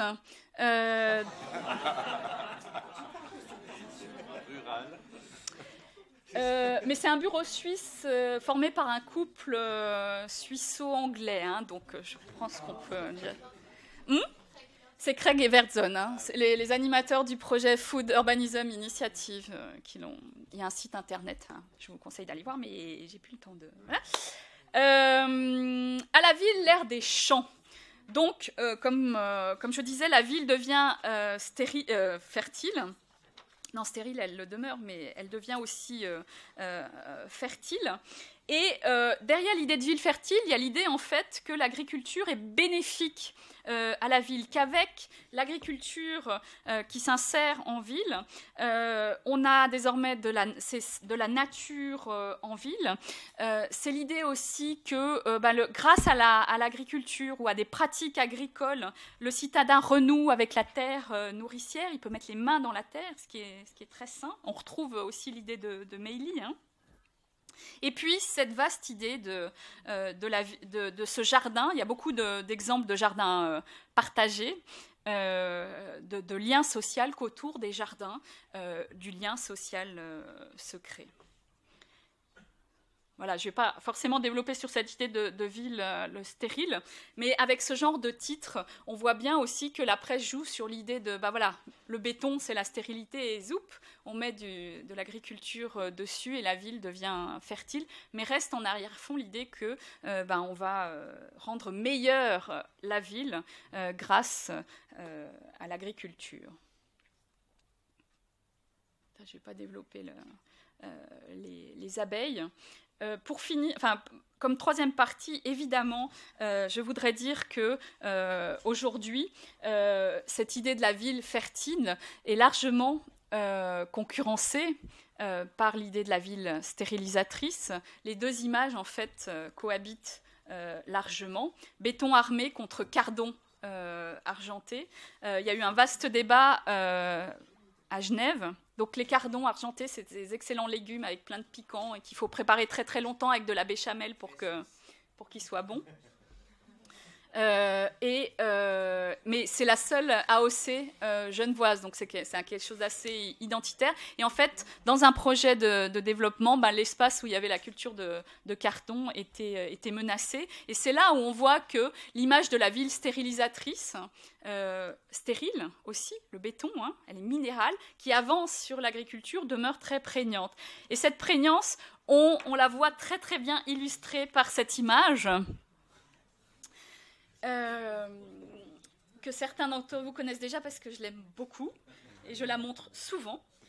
Donc ça c'est très récent, il y a eu en fait suite à un projet d'urbanisation d'une zone agricole, un référendum qui a été lancé. On parlait hier de démocratie directe, c'est ça la démocratie directe. Donc les gens qui n'étaient pas d'accord avec le projet ont fait signer des pétitions, ils ont lancé un référendum et le référendum c'était non au bétonnage de la plaine de l'Aire. Et là, vous voyez vraiment l'opposition entre la ville stérile. La ville est représentée par un volcan de goudron qui dégouline sur les surfaces agricoles. S'échappent de ce volcan des zones industrielles, des voitures, tout un tas de saletés. Et puis, devant ce volcan, des carottes s'enfuient face à l'avancée de l'urbanisation. Donc cette idée de ville stérilisatrice, je veux dire, elle est très présente. Et surtout, je pense que c'est une image, excusez-moi, dans laquelle on peut puiser à volonté, dans le sens où elle veut dire quelque chose pour tout le monde dans l'imaginaire collectif. Quand on présente ce volcan urbain, c'est quelque chose qui parle à tout le monde. Voilà. L'autre idée de ville stérilisatrice, ça justement c'est plus le business de Marion, c'est aussi l'idée que, et je vais y revenir quelques secondes en conclusion, c'est que la ville n'est pas fertile pour tous les types d'agriculture. Elle est fertile pour les jardins partagés, les expériences de jardinage communautaire, mais aujourd'hui, par exemple, on voit que la ville de Genève pousse ces jardins familiaux ou jardins ouvriers dehors, avec un discours qui est souvent assez agressif, puisqu'ils ont stigmatisé comme des pratiques très individualistes et très polluantes pour les sols. Donc, il y a une bonne agriculture qui est pour la ville fertile, et puis il y a une mauvaise agriculture qu'on rejette à la périphérie, ou sur lequel on a tout à fait légitimité à urbaniser. En conclusion, je dirais donc qu'aujourd'hui, on navigue entre plusieurs images de la ville, de la représentation de la ville, donc dans son rapport à l'agriculture, ville fertile d'un côté, la faire tourner rêve, et ville stérilisatrice, donc la ville qui avance et qui mange les terres agricoles. Et j'aurais tendance à dire que c'est ça, pour l'instant, l'image la plus prégnante et la plus rémanente de la ville, celle de la ville qui, par son avancée, dévore les terres agricoles. Et puis, autre image, autre figure paradoxale qui nous ont été suggérées quand on avait eu l'occasion de présenter nos travaux au colloque Nature urbaine en projet par Nicole Mathieu. On peut faire aussi le parallèle avec l'agriculture. Et l'agriculture, la représentation de l'agriculture dans son rapport à l'urbanisation. Là, j'inverse le point de vue. Il y a la bonne agriculture, l'agriculture avec de la biodiversité, l'agriculture qui fait du lien social et toutes sortes de choses agréables et bénéfiques, l'agriculture qui fait de la nature en ville. Et puis, il y a la mauvaise agriculture, qui serait l'agriculture stérile, qui est par exemple, qui est évidemment illustrée par l'agriculture productiviste pleine d'intrants, les serres et ce genre de trucs, de choses, l'agriculture hors sol, et aussi par aujourd'hui la question des jardins familiaux, en tout cas à Genève, qui sont stigmatisés comme une mauvaise pratique agricole urbaine. Alors, ce qu'on m'a demandé, c'est de présenter le cas de Montréal et peut-être réussir à faire le lien avec les présentations juste avant. Surtout, je ne sais pas si Genève s'en est rendu compte, mais la photo de couverture du lexique, c'est une photo de Montréal. Bon, je comprends que Fabien Weckmuller, qui est le rédacteur, a été pendant longtemps à Montréal, mais quand même, c'est intéressant de voir comme Montréal va même juste... Et c'est très reconnaissable, l'escalier qui sort, c'est pas très courant à Genève, je suis sûr, mais très courant à Montréal. Donc, essayer de parler de l'agriculture urbaine à Montréal et comment, quelque part aussi, on a parlé de ville stérilisatrice ou ville stérile, mais peut-être qu'il y a un lien qui se fait actuellement entre l'agriculture urbaine et la ville stérile, parce que c'est pas parce qu'on est stérile et qu'on est asphalté qu'on peut pas faire de l'agriculture dessus. Il y a tellement d'espaces disponibles qui ont été malheureusement dans les dernières décennies dédiés à la voiture qui peuvent être utilisés. Même si on est stérile, on peut les remettre à un niveau fertile. Donc, je vais essayer de vous faire un portrait. On fait ça rapidement, mais je vais identifier quelques personnes dans la salle, parce qu'il y a aussi des acteurs de l'agriculture urbaine à Montréal qui sont dans la salle. Donc, il y a des projets que je vais mentionner. Vous pourrez après ça aller voir, on va avoir plus de détails. Et c'est l'avantage. Je fais la présentation et eux, après ça, feront les relations publiques. Alors, on en a parlé et c'est un peu l'idée de la multifonctionnalité de l'agriculture urbaine qui existe et les projets utilisent cette multifonctionnalité à bon escient. Il faut comprendre que ce n'est pas seulement l'agriculture urbaine qui le fait. L'agriculture urbaine le vend beaucoup actuellement à Montréal, pas seulement au niveau des décideurs, et ça percole maintenant en périurbain. Et les agriculteurs périurbains se rendent compte qu'ils peuvent faire autre chose que de la production agricole parce que quand on est agriculteur urbain, agriculteur périurbain, souvent le maraîchage, c'est pas très payant. On travaille beaucoup d'heures et payé un salaire de misère.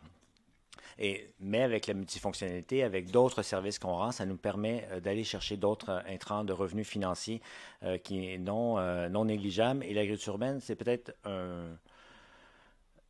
un ajout qu'elle donne ou comment on pourrait dire ça, un apport qu'elle va donner à l'agriculture périurbaine en montrant qu'il y a d'autres façons de faire. Et les décideurs se rendent compte, ils sont prêts aussi à payer pour ces services-là. Et pas seulement à Montréal, actuellement, Montréal travaille sur le développement d'une trame verte et bleue. Donc, développer une ceinture verte alentour de la ville qui n'existe pas. À l'inverse de Paris, qui en a une depuis très longtemps, et d'autres villes, Montréal n'a pas. Et là, c'est le gros défi, comment en créer une. Et le seul moyen, c'est de le faire avec les agriculteurs. Parce qu'il reste quelques agriculteurs alentours en périurbain et ça reste des zones de paysage, c'est des zones de conservation. Et on peut remettre des forêts, on peut mettre des corridors forestiers sur ces terres-là en accord avec les agriculteurs urbains. Les agriculteurs urbains disent « Ah ben oui, mais nous allons devoir travailler à ça. » Et la ville dit « Oui, mais on va vous soutenir. » Donc, l'agriculture urbaine a apporté énormément ça, entre autres, au périurbain. Hop là. Donc, l'agriculture urbaine à Montréal, est beaucoup de formes, est très présente. Nous avons mis en ligne un site afin d'aller chercher l'ensemble des initiatives. À la base, on voulait le faire nous-mêmes. On a commencé à faire un répertoire des initiatives et au bout d'un an, on s'est rendu compte qu'il était déjà obsolète. Il y avait déjà, les jardins avaient doublé. On était incapable de suivre le rythme et on s'est dit, il va falloir que les acteurs le fassent eux-mêmes. Actuellement, sur ce répertoire-là, il y a 29 hectares de répertoriés, uniquement des projets d'agriculture urbaine. Donc, des petits projets divers. On pourrait parler de certains, c'est du jardinage, mais de certains, c'est quand même productif. Entre autres, le Centropole roulant avec Pierre Vincent, qui est juste là, dans le coin. Ceux qui ne l'ont pas reconnu, le Centropole roulant produit les légumes pour sa popote, pour ses cuisines, mais aussi vend sur des marchés. Et là, on a développé en périurbain une culture sur une petite superficie de 2 hectares. Et c'est un des apports de l'agriculture urbaine, c'est que l'agriculture urbaine montre que c'est possible pour un agriculteur de cultiver et d'être rentable sur petite superficie, 2 hectares. On change la mentalité et on s'en rend compte et on parle énormément avec le syndicat, le monopole, c'est un monopole syndical pour les agriculteurs au Québec qui s'appelle l'UPA, l'Union des producteurs agricoles. Et on leur ferait prendre conscience que l'agriculture change, évolue et que les jeunes agriculteurs n'ont pas nécessairement envie d'avoir 450 hectares à cultiver avec des gros tracteurs, avec énormément d'investissement. Ils sont prêts à le faire sur petite superficie. Il y a même un cas qui existe au Québec, le jardin de la Grelinette, qui est en Montérégie, donc en monde rural. Et c'est un agriculteur, il vit de l'agriculture et il cultive 0,8 hectares sur un terrain de 2 hectares. Bien entendu, à l'initiale, lorsqu'il a commencé, c'est un relativement jeune, un jeune couple, qui ont commencé, les agriculteurs ont dit non, mais c'est pas vrai, vous n'êtes pas des agriculteurs, etc. Ils se sont battus bec et ongles et ils ont fini par démontrer que leur modèle est viable. Ils font, à mon avis, plus d'argent que beaucoup d'agriculteurs. Ils font environ seulement 130 000 $, entre 130 000 et 180 000 $ par année sur 0,8 hectares. Il n'y a pas beaucoup d'agriculteurs qui peuvent se vanter de faire ce montant-là financier annuellement. Surtout qu'après ça, il y a toutes les dettes, tandis qu'eux n'ont pas de dettes, ils n'ont pas de tracteur, ils ont seulement un rotoculteur. Donc, vous voyez les différents projets, jardins d'entreprise, jardins institutionnels, des ruchers qui sont développés, jardins individuels, bien entendu. Il y a quand même, c'est pas loin de 50 % de la population du Grand Montréal qui disent cultiver des légumes ou des petits fruits dans leur cour arrière, sur leur balcon, sur leur toit. Des jardins à partager, des jardins collectifs, jardins communautaires et des producteurs. Et là, on va venir, quelle est la définition de chacun de ces types-là pour Montréal. Il ne faut vraiment pas utiliser ça. C'est la flèche. Et pourquoi, et on s'est toujours posé la question, pourquoi les gens, ou soit les citoyens ou les groupes font l'agriculture urbaine ou ils ont parti des projets d'agriculture urbaine. Une des premières raisons à la base, et il faut comprendre, l'agriculture urbaine est présente à Montréal depuis très longtemps. Le projet des jardins communautaires, le programme des jardins communautaires de la Ville de Montréal date des années 70. Les jardins collectifs en fin des années 90 ont commencé. C'est une question de sécurité alimentaire, une question d'alimentation. C'était comment réussir à donner des aliments aux personnes défavorisées, comment les familles pouvaient se nourrir. Et il y a une longue histoire à ce niveau-là, parce que ces projets-là, ce qu'on pourrait appeler les jardins de crise, datent du début du 20e siècle, donc la grande crise économique, entre autres, aussi suite à la Première Guerre mondiale. Il y avait un besoin de nourriture en ville, et les gens se sont... Au début, dans cette époque-là, c'est plutôt des organismes caritatifs, souvent religieux, qui donnaient des parcelles, un peu l'équivalent des jardins ouvriers européens, sauf que ça portait d'autres noms et ce n'est pas le même type d'organisation, mais c'est quand même l'idée. Et très, très vite, c'est devenu une habitude et beaucoup d'immigrants, lorsqu'ils arrivaient au Québec, cultivaient. Et on va voir des exemples. Et donc, ils trouvaient des parcelles de manière illégale. Je faisais guerrilla gardening. Ils trouvaient une parcelle, ils le faisaient sans demander la permission à personne. Et on retrouve très, très peu de données ou d'informations sur ces jardins-là. Les seuls moyens de les repérer, c'est des photos des photos d'époque prises d'avion où on voit très bien les parcelles en culture. Ce qui est plus récent dans le mouvement, le pourquoi de l'émergence grandissante de l'agriculture urbaine à Montréal, c'est vraiment la bataille sur les questions d'aménagement de la ville, les déserts alimentaires, le fait que la ville ne peut plus se nourrir, qu'il y a des gens qui vivent dans certains quartiers qui n'ont plus accès à des aliments, à moins d'avoir une voiture. Mais lorsqu'on a un faible revenu, en général, on n'a pas de voiture. Les personnes âgées qui ne réussissent plus à aller non plus acheter des fruits et légumes de qualité parce que le supermarché le plus près est trop loin pour y aller à pied et qu'il n'y a pas de transport en commun qui s'y rend. Donc, c'est des déserts alimentaires, c'est un peu ça. Et donc, il y a beaucoup d'organismes et de plus en plus d'organismes qui veulent combattre ça, la question des déserts alimentaires dans les quartiers, pour remettre la possibilité à des citoyens de se nourrir avec des fruits et légumes de qualité, pas chers. On parlait de justice alimentaire, de food justice, c'est quelque part très présent au Canada. C'est un mouvement très américain, très, très présent aux États-Unis, un peu moins présent chez nous, mais quand même, il sous-tend ce mouvement d'agriculture urbaine. On parlait que Montréal et que l'agriculture urbaine est très présente. Il faut comprendre qu'à Montréal, on a été une pétition qui a circulé, c'est 30 000 signatures. C'est 30 000 personnes qui ont signé. Là, c'est pas une pétition électronique, numérique sur Internet. 30 000, c'est facile en général. Avaz, actuellement, nous inonde avec des 20 millions. C'était papier, hein, avec l'adresse de la personne, la signature sur papier. Donc, 30 000 signatures, et ce qui a permis d'aller chercher une consultation publique à Montréal. Donc, on voit qu'il y a vraiment un mouvement citoyen qui est derrière ça, qui veut changer les habitudes et qui veut se réapproprier l'espace. Je pense qu'il faut vraiment mentionner ça. La réappropriation de l'espace est vraiment un moteur pour l'agriculture urbaine à Montréal. Donc, c'est un peu un résumé de ce que je viens de dire. C'est, en fin de compte, pourquoi actuellement l'agriculture urbaine est très présente à Montréal. Et je pense que c'est la raison dans plusieurs villes. À la base, c'est un mouvement social. C'est des citoyens qui ont décidé de se mobiliser, qui ont soit créé des organismes ou ils continuent de manière indépendante. Ils veulent changer les choses pour des raisons soit alimentaires, d'alimentation, soit une question environnementale, d'îlots de chaleur, développer des milieux de vie. Donc, on se réapproprie l'espace. La raison de la création du collectif de recherche en aménagement paysager et agriculture urbaine durable, le Crapaud à l'UQAM, c'était à la base se réapproprier le campus universitaire, où il y avait du gazon et bien entendu, l'université disait oui, c'est nécessaire ce gazon-là pour que les étudiants puissent s'asseoir. Manger leur lunch, etc. Mais sauf que les étudiants disaient non, nous on veut se réapproprier, on veut faire quelque chose de cet aménagement-là, on veut le modifier, qui a été quelque part en pleine nuit retourner du gazon pour planter des patates parce que l'université ne voulait pas. Mais depuis ce temps-là, ils sont très contents parce que c'est très médiatisé. Et l'autre chose aussi, c'est la question des systèmes alimentaires. Il y a un développement actuellement de systèmes alimentaires, je ne dirais pas alternatif, parce que je ne pense pas qu'il est là pour remplacer le système alimentaire traditionnel, mais c'est un complémentaire ou nouveau genre.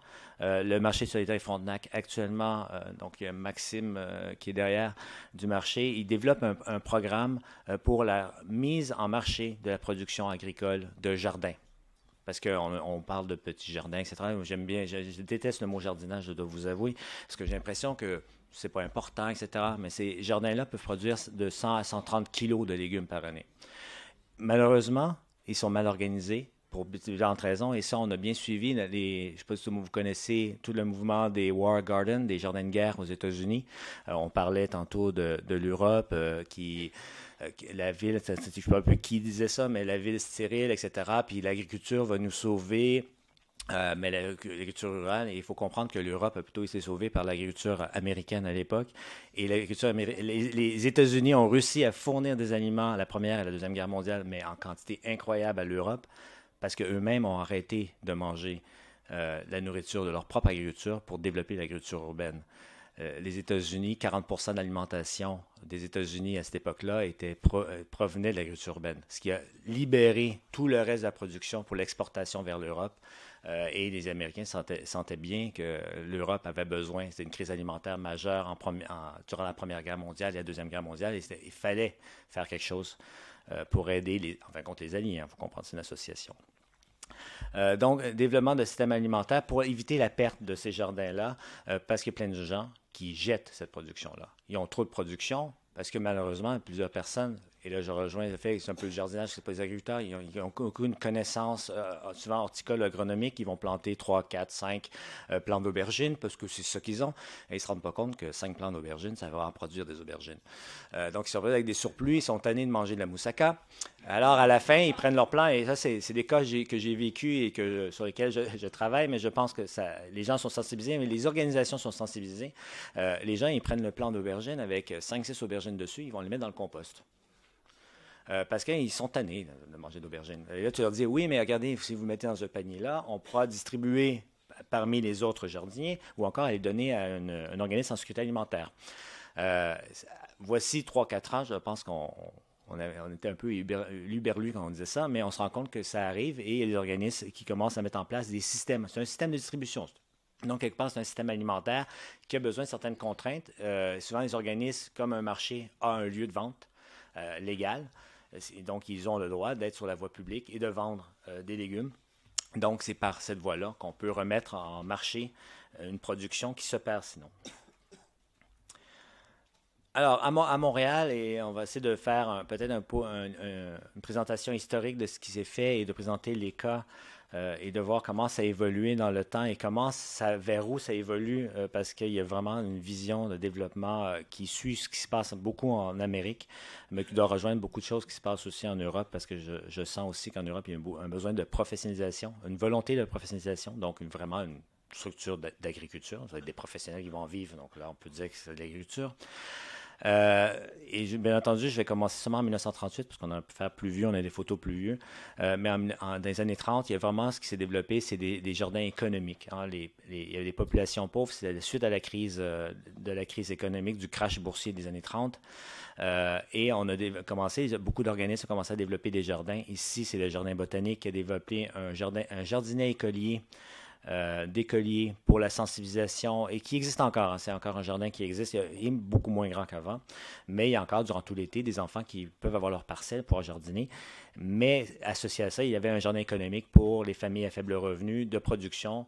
Les terrains de ces jardins économiques-là étaient à peu près de 200 mètres carrés. Mais à l'inverse des jardins ouvriers, il n'y avait pas de cabane dessus. Ce n'était pas un lieu de vie, c'était vraiment un lieu de production pour en vivre. D'autres choses, et là, on peut voir quelque part du guerrilla gardening, 1940, dans un quartier d'Hochelaga Maisonneuve, quartier pauvre, et on voit derrière un peu, c'est une friche abandonnée.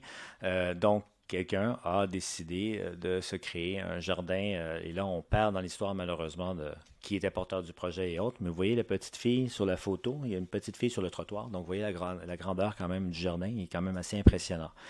Et on voit bien que Montréal est encore une ville aussi où il y avait beaucoup d'espace. On parlait tantôt de 1735, la séparation la stérilisation chez nous, l'agriculture était présente en 1930, il y avait des terres agricoles en plein cœur de Montréal. En fin de compte, et un truc que j'aime bien, je ne sais pas si je l'ai mis, je ne l'ai peut-être pas mis, mais le parc La Fontaine, en plein cœur de Montréal, je ne sais pas si les gens connaissent Montréal, connaissent le parc La Fontaine, c'est un très grand parc au centre, un bel îlot de fraîcheur, mais si ce parc existe là, c'est que dans les années 30, il y avait des terres agricoles. C'était des terres agricoles qui ont été conservées, qui ont modelé le paysage urbain, parce que grâce à ces terres agricoles-là, on a pu développer un grand parc. D'autres exemples, c'est l'exemple que je parlais tout à l'heure des immigrants qui se sont appropriés des espaces. Donc, nous avons ici ce qu'on appelle la falaise Saint-Jacques. Donc, complètement à votre gauche, vous avez comme... il y a le rond, vous avez un bâtiment en rond, et là, un peu à gauche, vous voyez des petites patches un peu plus pâles. Et ça, c'est des terrains agricoles, des petits jardins.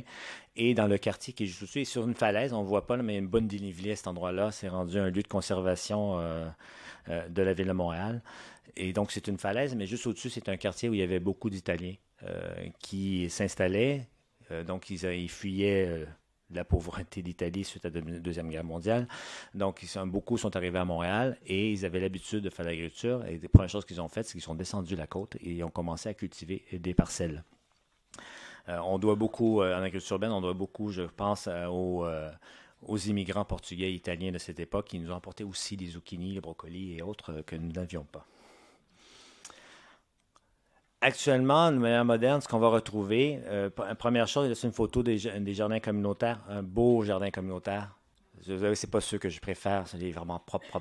Pour moi, c'est trop propre. Mais c'est des jardins tout neufs qui ont une façon d'être aménagés de manière très fonctionnelle. Et éviter aussi les mauvaises herbes. Donc, les allées sont en poussière de roche compactée sur presque 1 mètre. Il n'y a pas grand-chose qui peut pousser là. Et le désherbage des allées sont obligatoires. Donc, les jardins communautaires à Montréal, il y a actuellement 95 jardins communautaires qui sont toujours en activité, ce qui fait pas loin de 8000 parcelles, 8000 jardinets, ce qui fait, en général, il y a 1,5 personnes par parcelle, ça fait pas loin entre 12 et 15 000 personnes qui sont dans le programme des jardins communautaires, qui ont accès généralement à des parcelles de 16 mètres carrés. Mais certaines parcelles, pour un seul jardin à Montréal, les parcelles font 150 mètres carrés. Au total, c'est 21,5 hectares en surface cultivée, ce qui est relativement imposant comme programme municipal. Il faut comprendre que c'est la ville. C'est un peu l'équivalent, on a vu hier dans les visites du jardin collectif urbain. En fin de compte, les jardins communautaires, c'est exactement la même chose. Ce programme-là existe depuis les années 70. Donc, c'est un très vieux programme qui a vu des changements dans sa gestion, dans sa gouvernance, mais le modèle est toujours le même. Et c'est exactement le même modèle aussi qui a été développé aux États-Unis, beaucoup à New York, avec les Green Thumb, à l'initial, dans les mêmes époques des années 70. C'est chaque personne a sa parcelle à cultiver, mais les jardins regroupent, ça peut aller de 4 parcelles à 365 parcelles, mais en général, ça tourne entre 50 et 75 parcelles, donc entre 50 et 75 familles qui, elles, doivent gérer ensemble le jardin, tout seul. La ville est là pour donner accès au sol, donner accès à des services, sont là pour ouvrir l'eau, fermer l'eau, donner du compost à la demande. Mais c'est des citoyens qui sont mis en association, qui vont gérer l'ensemble des activités avec des corvées de nettoyage et autres choses. Et de plus en plus, ce qu'on voit apparaître aussi, c'est des comités qui veulent récupérer les surplus pour les redonner ou les redistribuer. Ce qui pose le grand défi des installations, parce qu'en général, les installations ne sont pas réfrigérées, donc conserver de la salade dans un cabanon quand il fait 50 degrés Celsius, parce que à Montréal, il fait plus chaud qu'à Strasbourg. Actuellement, ce matin, on parlait de canicule à Montréal, il fait chaud à Montréal. Bref, c'est des défis comme ça que les gens essaient de relever, mais sans énergie. Donc, c'est trouver une moyen de conserver de la salade en plein été, c'est un peu difficile. Mais c'est une volonté de redistribution.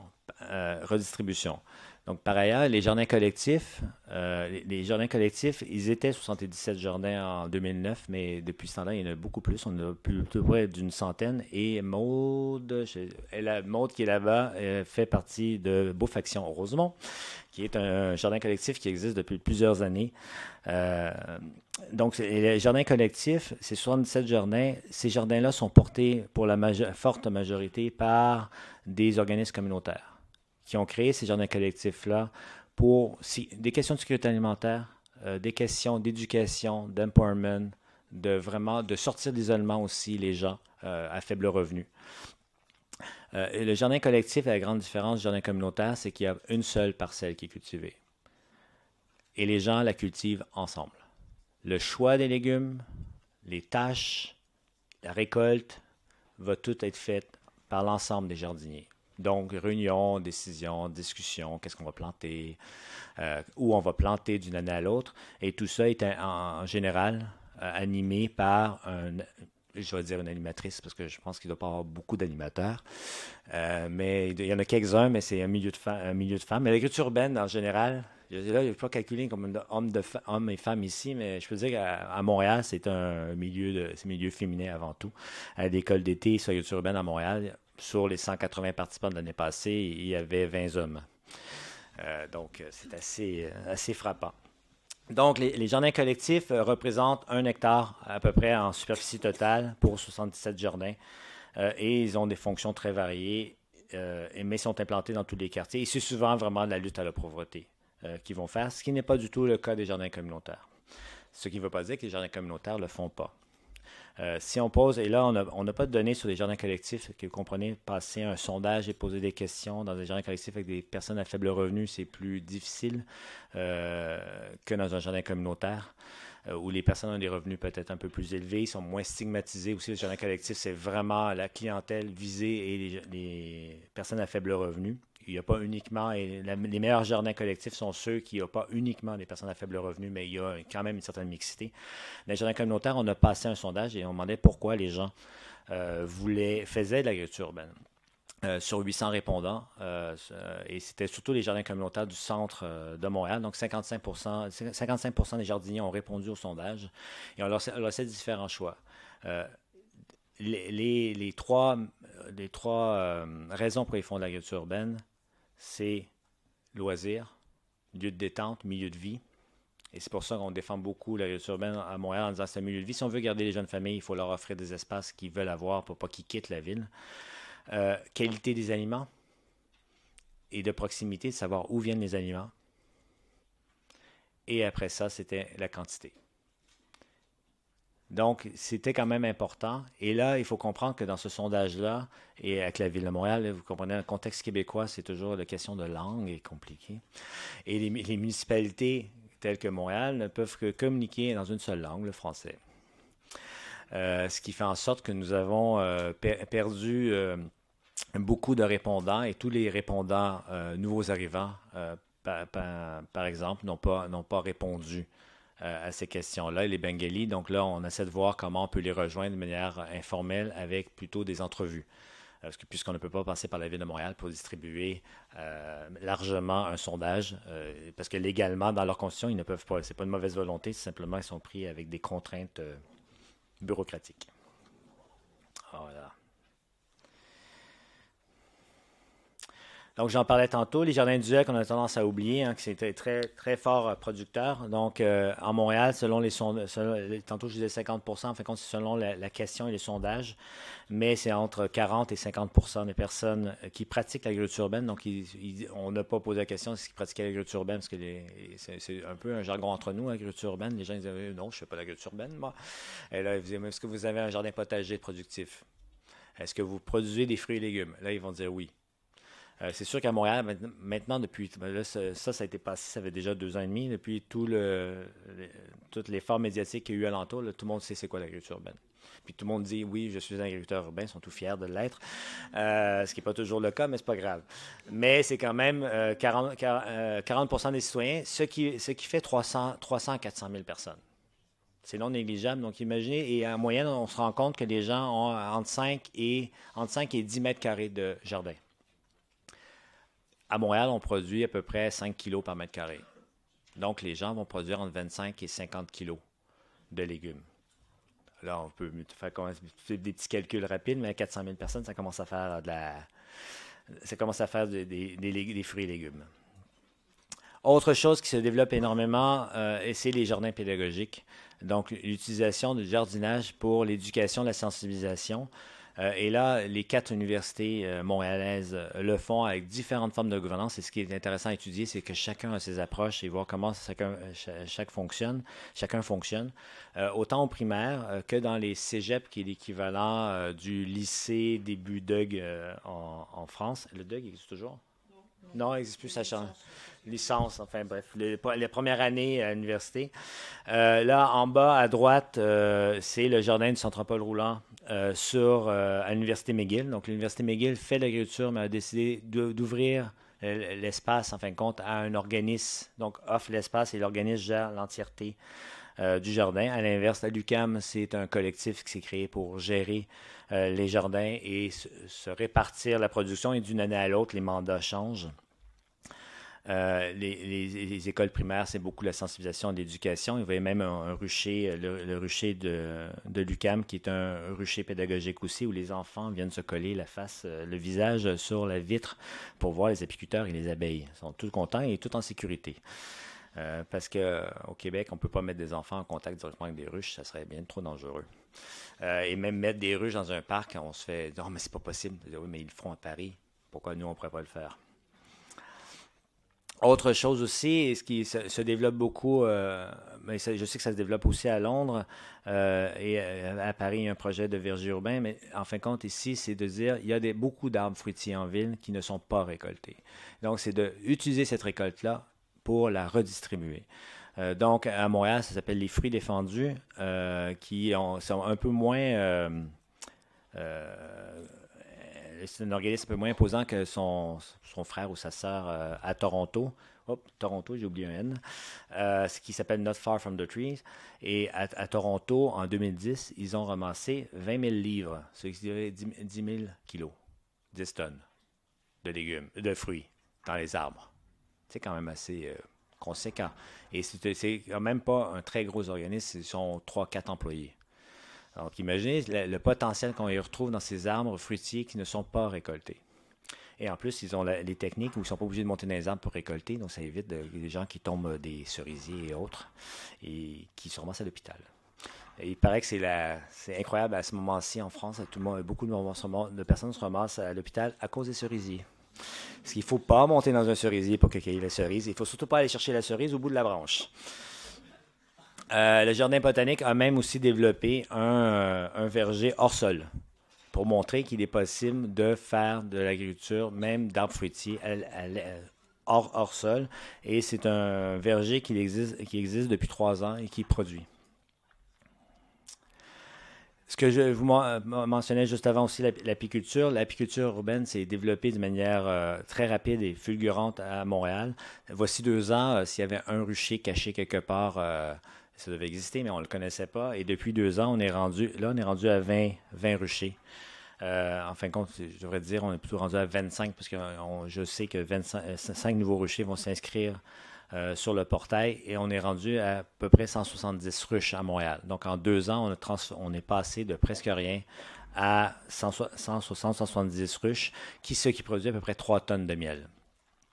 Ce qui a posé rapidement une question d'organisation. Comment on va organiser et coordonner l'ensemble de ce cheptel de ruches-là? Parce que si on s'est jamais posé la question que les légumes, parce que jusqu'à nouvel ordre, les légumes n'ont pas tendance à se sauver, il n'y a pas de maladie, enfin, il peut y avoir des maladies, mais les maladies peut-être un peu moins graves et qui ne vont pas se trimballer d'un jardin à l'autre, tandis que les abeilles, les maladies, ils passent d'un rucher à l'autre assez rapidement. Donc, il a été mis en place une organisation de coordination qui s'appelle Miel Montréal, qui est une coop, qui veut coordonner l'ensemble des ruchers de Montréal. Et pour l'instant, la majorité sont membres, et j'étais très intéressé de rencontrer mon collègue de Strasbourg, malheureusement. Il faudrait que je le recontacte pour pouvoir y parler plus longtemps. Mais je me rends compte qu'à Strasbourg aussi, il y a une organisation qui s'est créée pour réussir à fédérer les ruchers, faire de la formation et vraiment organiser l'ensemble, parce que les abeilles, c'est pas considéré comme un animal proprement dit, mais ça reste un être vivant qui va se déplacer. Qui a des particularités de gestion assez complexes avec des maladies, et bien apprendre à gérer ces maladies-là. Et je ne sais pas s'il existe ici la loque américaine, mais en Amérique, il existe la loque américaine qui est dévastatrice, et la seule solution pour gérer cette maladie-là, c'est brûler l'ensemble de la ruche. Donc, lorsque vous êtes sur un toit, en pleine ville, ça pose des questions de gestion pour réussir à brûler cette ruche-là. Donc, et il y a un cas actuellement à Montréal de loque américaine, et c'est une maladie qui se transmet rapidement à l'ensemble d'un rucher dans une région. Autre chose qui se développe aussi beaucoup, et on va en parler pour l'avenir, c'est sur les toits. Il y a quelques exemples de jardins potagers productifs sur les toits, qui ont en fin de compte ce qu'on appelait la 5e façade. Et ici, vous avez une photo du Centre-Pol. En fin de compte, je pense que c'est peut-être la même photo que tu as utilisée, mais pas dans le même sens.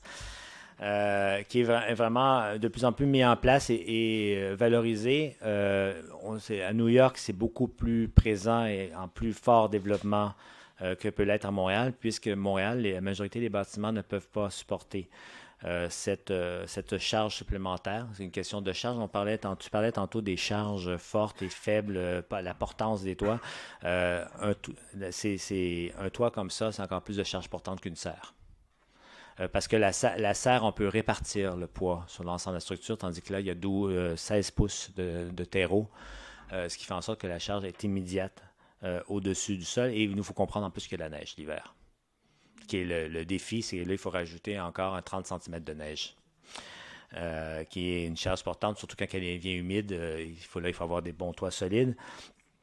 Et donc, l'exemple même, c'est le Palais des Congrès à Montréal qui s'est installé, une très grande superficie de jardin avec différentes démonstrations qui va encore grandir cette année, qui doit déplacer l'ensemble de ses bacs l'hiver.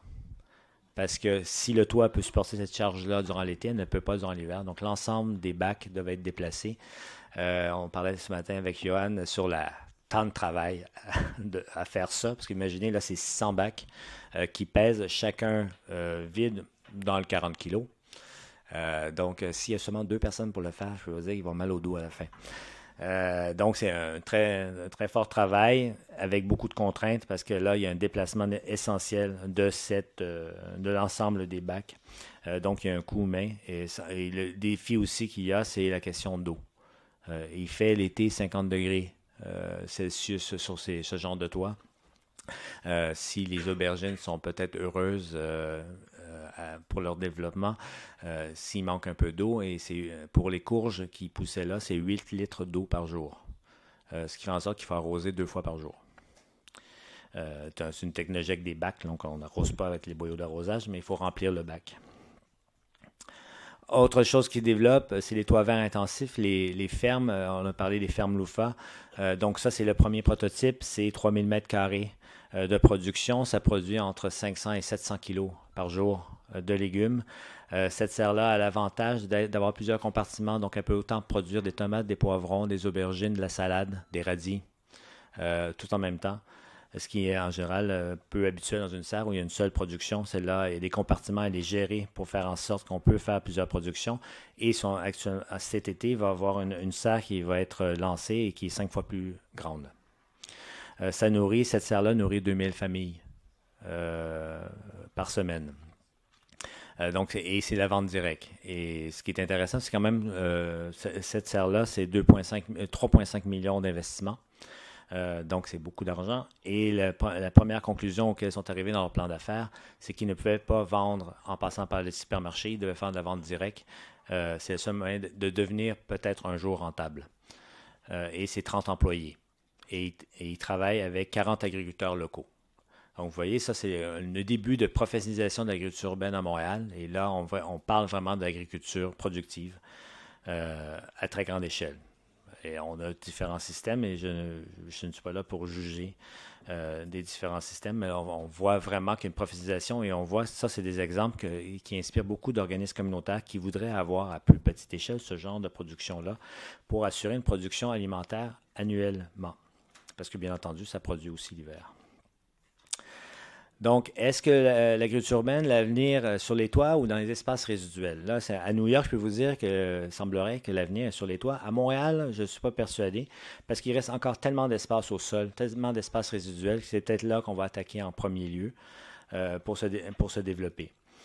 Bien entendu, il y a certains projets qui existent de développement immobilier. Là, oui, depuis... Voici 5 ans, j'avais fait une présentation à la division développement immobilier de la Ville de Montréal, qui a la particularité comme division de regrouper aussi les services sociaux.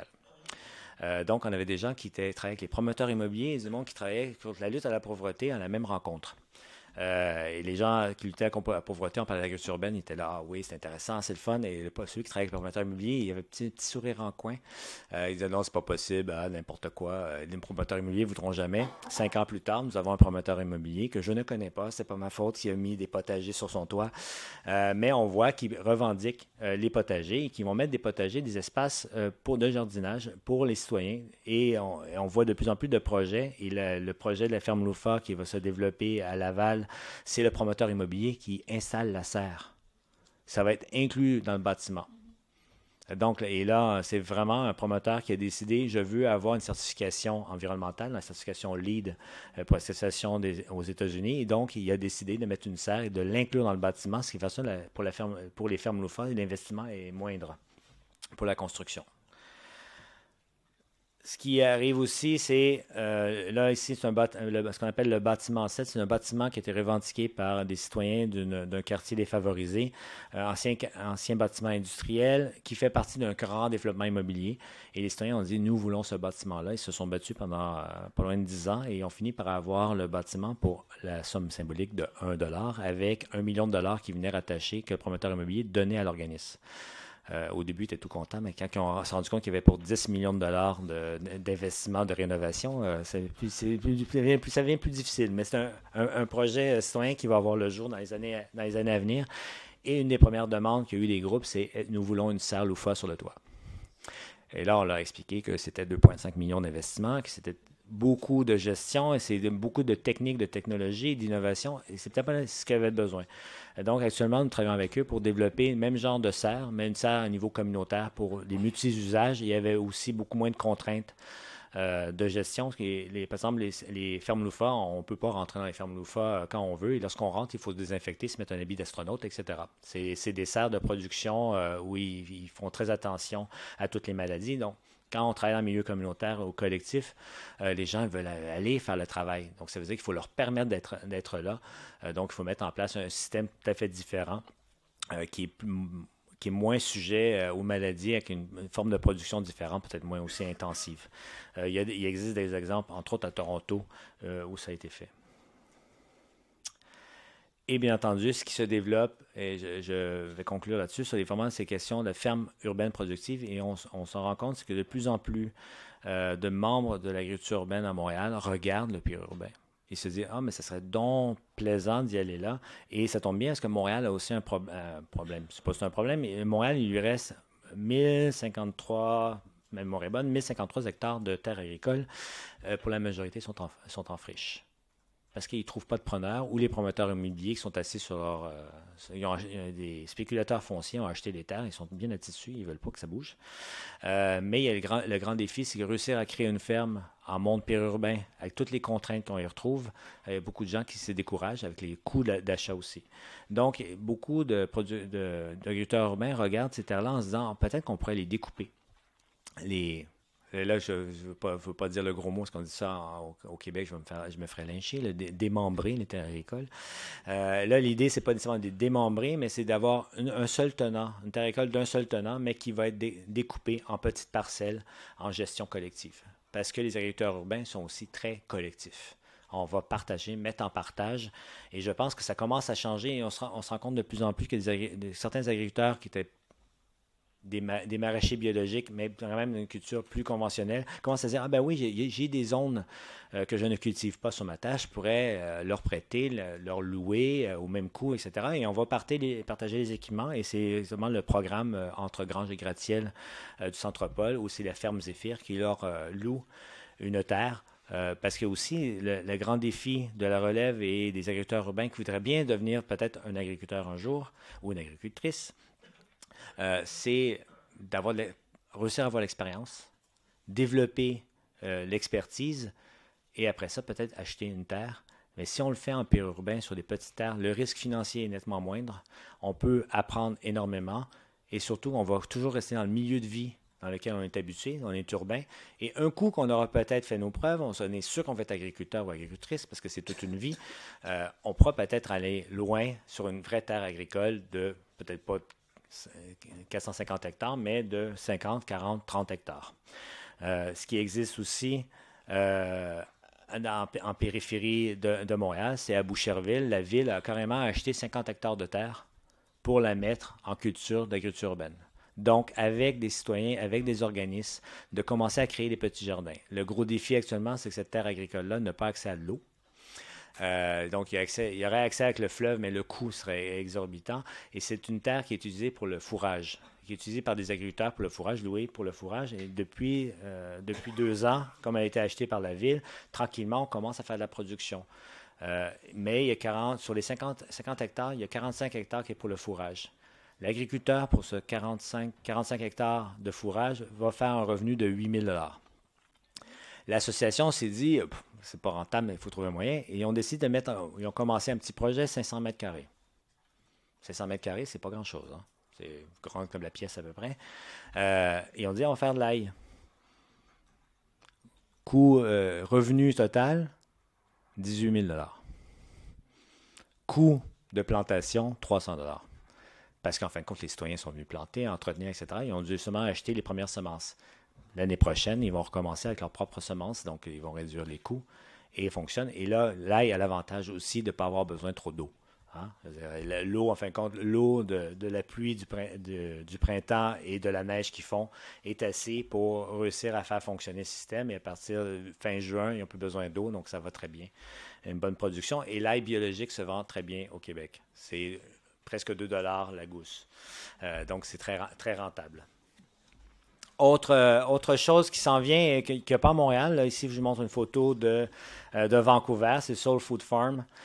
Donc, eux, c'était 1 hectare, 2 acres, 1 hectare de carrément sur un stationnement. C'était l'avantage, pas nécessairement l'avantage, mais le résultat des Jeux olympiques un peu partout. C'est des stationnements immenses qui ne servent à rien. Nous en avons encore à Montréal, qui date de 1916. Donc, nous avons des stationnements olympiques qui sont là, qui ne servent à rien, où il y avait des villages avant des quartiers qu'on a rasés, et des beaux stationnements. Je sais pas, je pense que toutes les villes olympiques ont eu ça, dont Vancouver. Donc, eux ont tout simplement décidé de reprendre possession de ce terre vraiment stérile pour la rendre fertile. Donc, de redire, c'est possible de retourner sur des terres comme ça, de les réutiliser à bon escient, parce que la majorité bien entendu, des villes n'ont pas envie d'enlever toute l'asphalte et tout ce qui est en dessous, ça coûte trop cher. Donc, c'est vraiment refaire par-dessus. Autre chose aussi qui se développe, c'est ce qu'on appelle le spin farming. Donc, c'est des fermiers qui sont souvent à vélo, qui vont, en fin de compte, utiliser des terrains privés dans les banlieues canadiennes ou américaines et ils vont les cultiver. Donc, il va cultiver carrément. Là, c'est un terrain avant. Vous voyez la rue, il y a la maison que vous ne voyez pas à votre droite complètement. Et ça, c'est le devant, mais la façade de la maison. Et donc, nous avons ici l'agriculteur urbain qui cultive en salade, mesclun, etc. En fin de compte, l'idée du spin farming, c'est vraiment de faire de la production sur des trucs très, très, très lucratifs qui se vendent frais, relativement cher, avec un fort taux de roulement. Là, c'est à Kelowna, en Colombie-Britannique, donc pas loin de Vancouver. Et son revenu annuel, c'est quand même 80 000 $. Avec beaucoup de développement, là, les premières années, c'est pas autant que ça, mais là, ils sont rendus 3 employés, 80 000 $ de revenus qui non négligeables pour seulement 8 terrains, 0,3 hectares. Et ça se développe, il y a beaucoup de gens et c'est vraiment la chose qui les fait rêver les gens. Ils voudraient commencer à faire ça dans la région de Montréal, de commencer à faire ce type d'utilisation. Ça fait compte, c'est utiliser des sols souvent qui sont sous-utilisés en façade, beaucoup d'espace non utiles, et on vend sous forme de panier ASC, c'est un peu l'équivalent des AMAP, dans des restaurants ou dans des marchés fermés. Et pour finir, c'est le gros projet pour Montréal actuellement, et c'est peut-être que ça rejoint le projet sur lequel ils ont travaillé en Charrette. Et même, je sais qu'à Bruxelles, il y a aussi ce travail-là. Et à Bruxelles aussi, c'est sur l'ancien hippodrome de Bruxelles. Et là, nous, c'est sur l'hippodrome de Montréal. Donc, on a reçu un mandat de la Ville de Montréal de voir ce qui était possible de faire sur le site de l'hippodrome. C'est 46 hectares de terre qui n'ont jamais été utilisés pour autre chose que l'agriculture ou les chevaux. Donc, une qualité agronomique médiocre, malheureusement, parce qu'il y a eu des remblais, mais sans contaminants. Je vais être développé. Le gros défi qu'on avait dans notre travail, c'est de voir, parce que c'est prévu de faire un écoquartier à cet endroit-là. Bien entendu, c'est en plein cœur de la ville, à 500 mètres de métro. La ville, il faut développer ça. C'est beaucoup d'argent, du foncier. Mais un développement comme ça, sur 50 hectares, ça va prendre 20, 25, 30 ans. Et donc, l'idée, c'est qu'est-ce qu'on peut faire maintenant avec les citoyens, comment on peut les mobiliser, comment on peut faire évoluer aussi la construction d'un quartier tout en conservant l'ensemble de l'agriculture urbaine sous différentes formes. Donc, c'était notre défi qu'on essaie de relever, où on voyait qu'on réussissait quand même à conserver presque l'entièreté de la superficie. En fin de compte, on envoyait sur les toits beaucoup de ce qu'on perdait sur l'emprise avec les voies de transport, les bâtiments. Et on réussissait à la fin à conserver pas loin de 24 hectares en culture, ce qui est assez pour nourrir l'ensemble de la population de cet futur quartier. Là, je ne sais pas, c'est des calculs un peu utopiques. Je ne suis pas sûr que c'est nécessairement ce qu'il faut absolument faire, développer un quartier en autarcie. Moi, j'ai des doutes, surtout qu'il y a un quartier pas très loin, limitrophe, qui est le quartier Côte-des-Neiges, qui est le quartier avec la pauvreté. Donc, il faut peut-être réussir à faire des maillages aussi entre les quartiers, mais bon, le défi de ce quartier-là, c'est qu'il est vraiment enclavé avec des voies de transport de tous les côtés. Donc, vous avez une autoroute en haut et chaque côté, après ça, il y a des chemins de fer et un quartier industriel. Donc, c'est vraiment enclavé. Quand on me dit qu'on veut faire un éco-quartier à cet endroit-là, je dis, ben moi, je ne suis pas sûr que je voudrais aller vivre à cet endroit-là. Je ne suis pas sûr que c'est bien agréable d'avoir vue sur une rivière de voitures. Moyen, mettons. Mais quoi qu'il en soit, au niveau de l'agriculture, je pense qu'il y avait des choses à faire. Donc, ce qui se développe actuellement à Montréal, c'est vraiment une volonté de développer peut-être une agriculture urbaine productive sur beaucoup plus grandes parcelles. Actuellement, on a beaucoup de petites parcelles qu'on essaie d'unir, mais on commence à voir une volonté de développer des plus grandes parcelles, donc vraiment développer une agriculture sur 1 à 2 hectares, donc vraiment avoir des professionnels agriculteurs. Et pour finir, sur lequel on travaille sur cette question-là des projets, c'est intéressant. Et je pense que voici 10 ans, on parlait beaucoup de projets d'agriculture urbaine, puis on était vraiment de projets à droite à gauche. Ce qu'on tente actuellement, c'est de faire de l'organisation, une gouvernance de ces projets-là. L'agriculture urbaine ne peut être vue comme des petits projets. C'était le maire de Curitiba qui disait « Moi, je fais de l'acupuncture urbaine ». Moi, je suis d'accord avec lui, mais il dit acupuncture en disant il y a des projets à droite à gauche.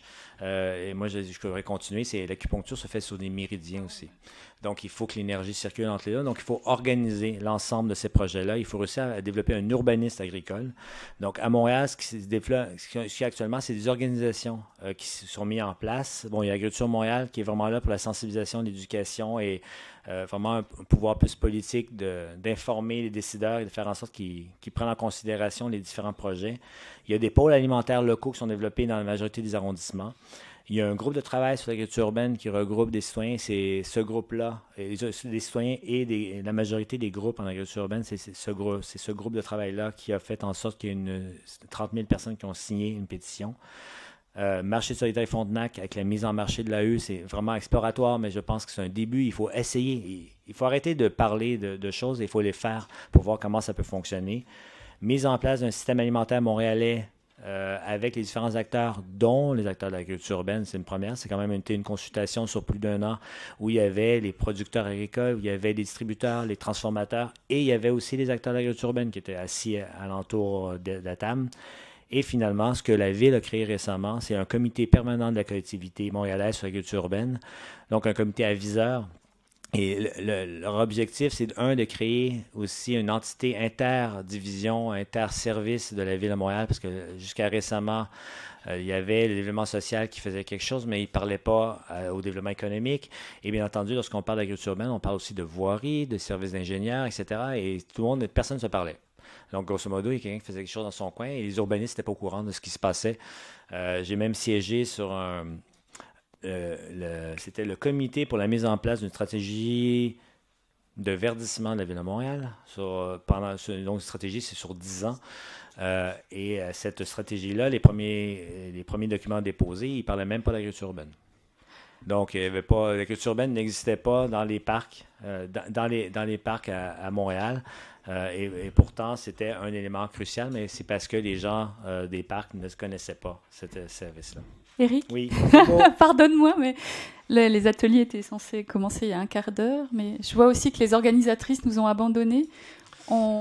Est-ce qu'on se fait quand même une petite discussion ou est-ce que tu veux conclure Non, c'est bon. C'est tout bon? C'est la fin, c'était de la conclusion. Alors, je ne sais pas, est-ce qu'on a un petit moment pour la discussion?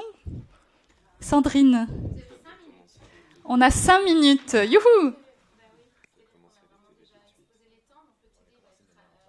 Il va être très court aussi. Donc mettez vos questions. Il y a déjà tout un lot de questions des visites sur vos calepins.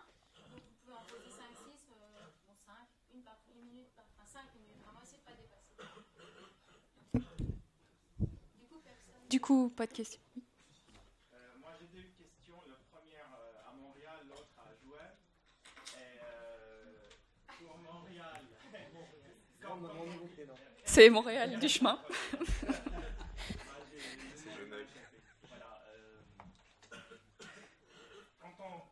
Quand on fait des desserts sous un toit de 50 degrés, comme vous avez dit à Montréal, quelles sont les réactions dans ces serres?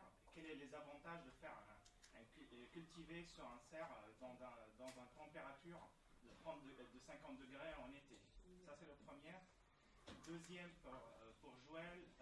Est-ce que dans tes études, tu as analysé la transition entre le dynamique? Pourquoi cette transition, cette représentation de stérile à fertile, la transition, comment il est passé et pour quelles raisons?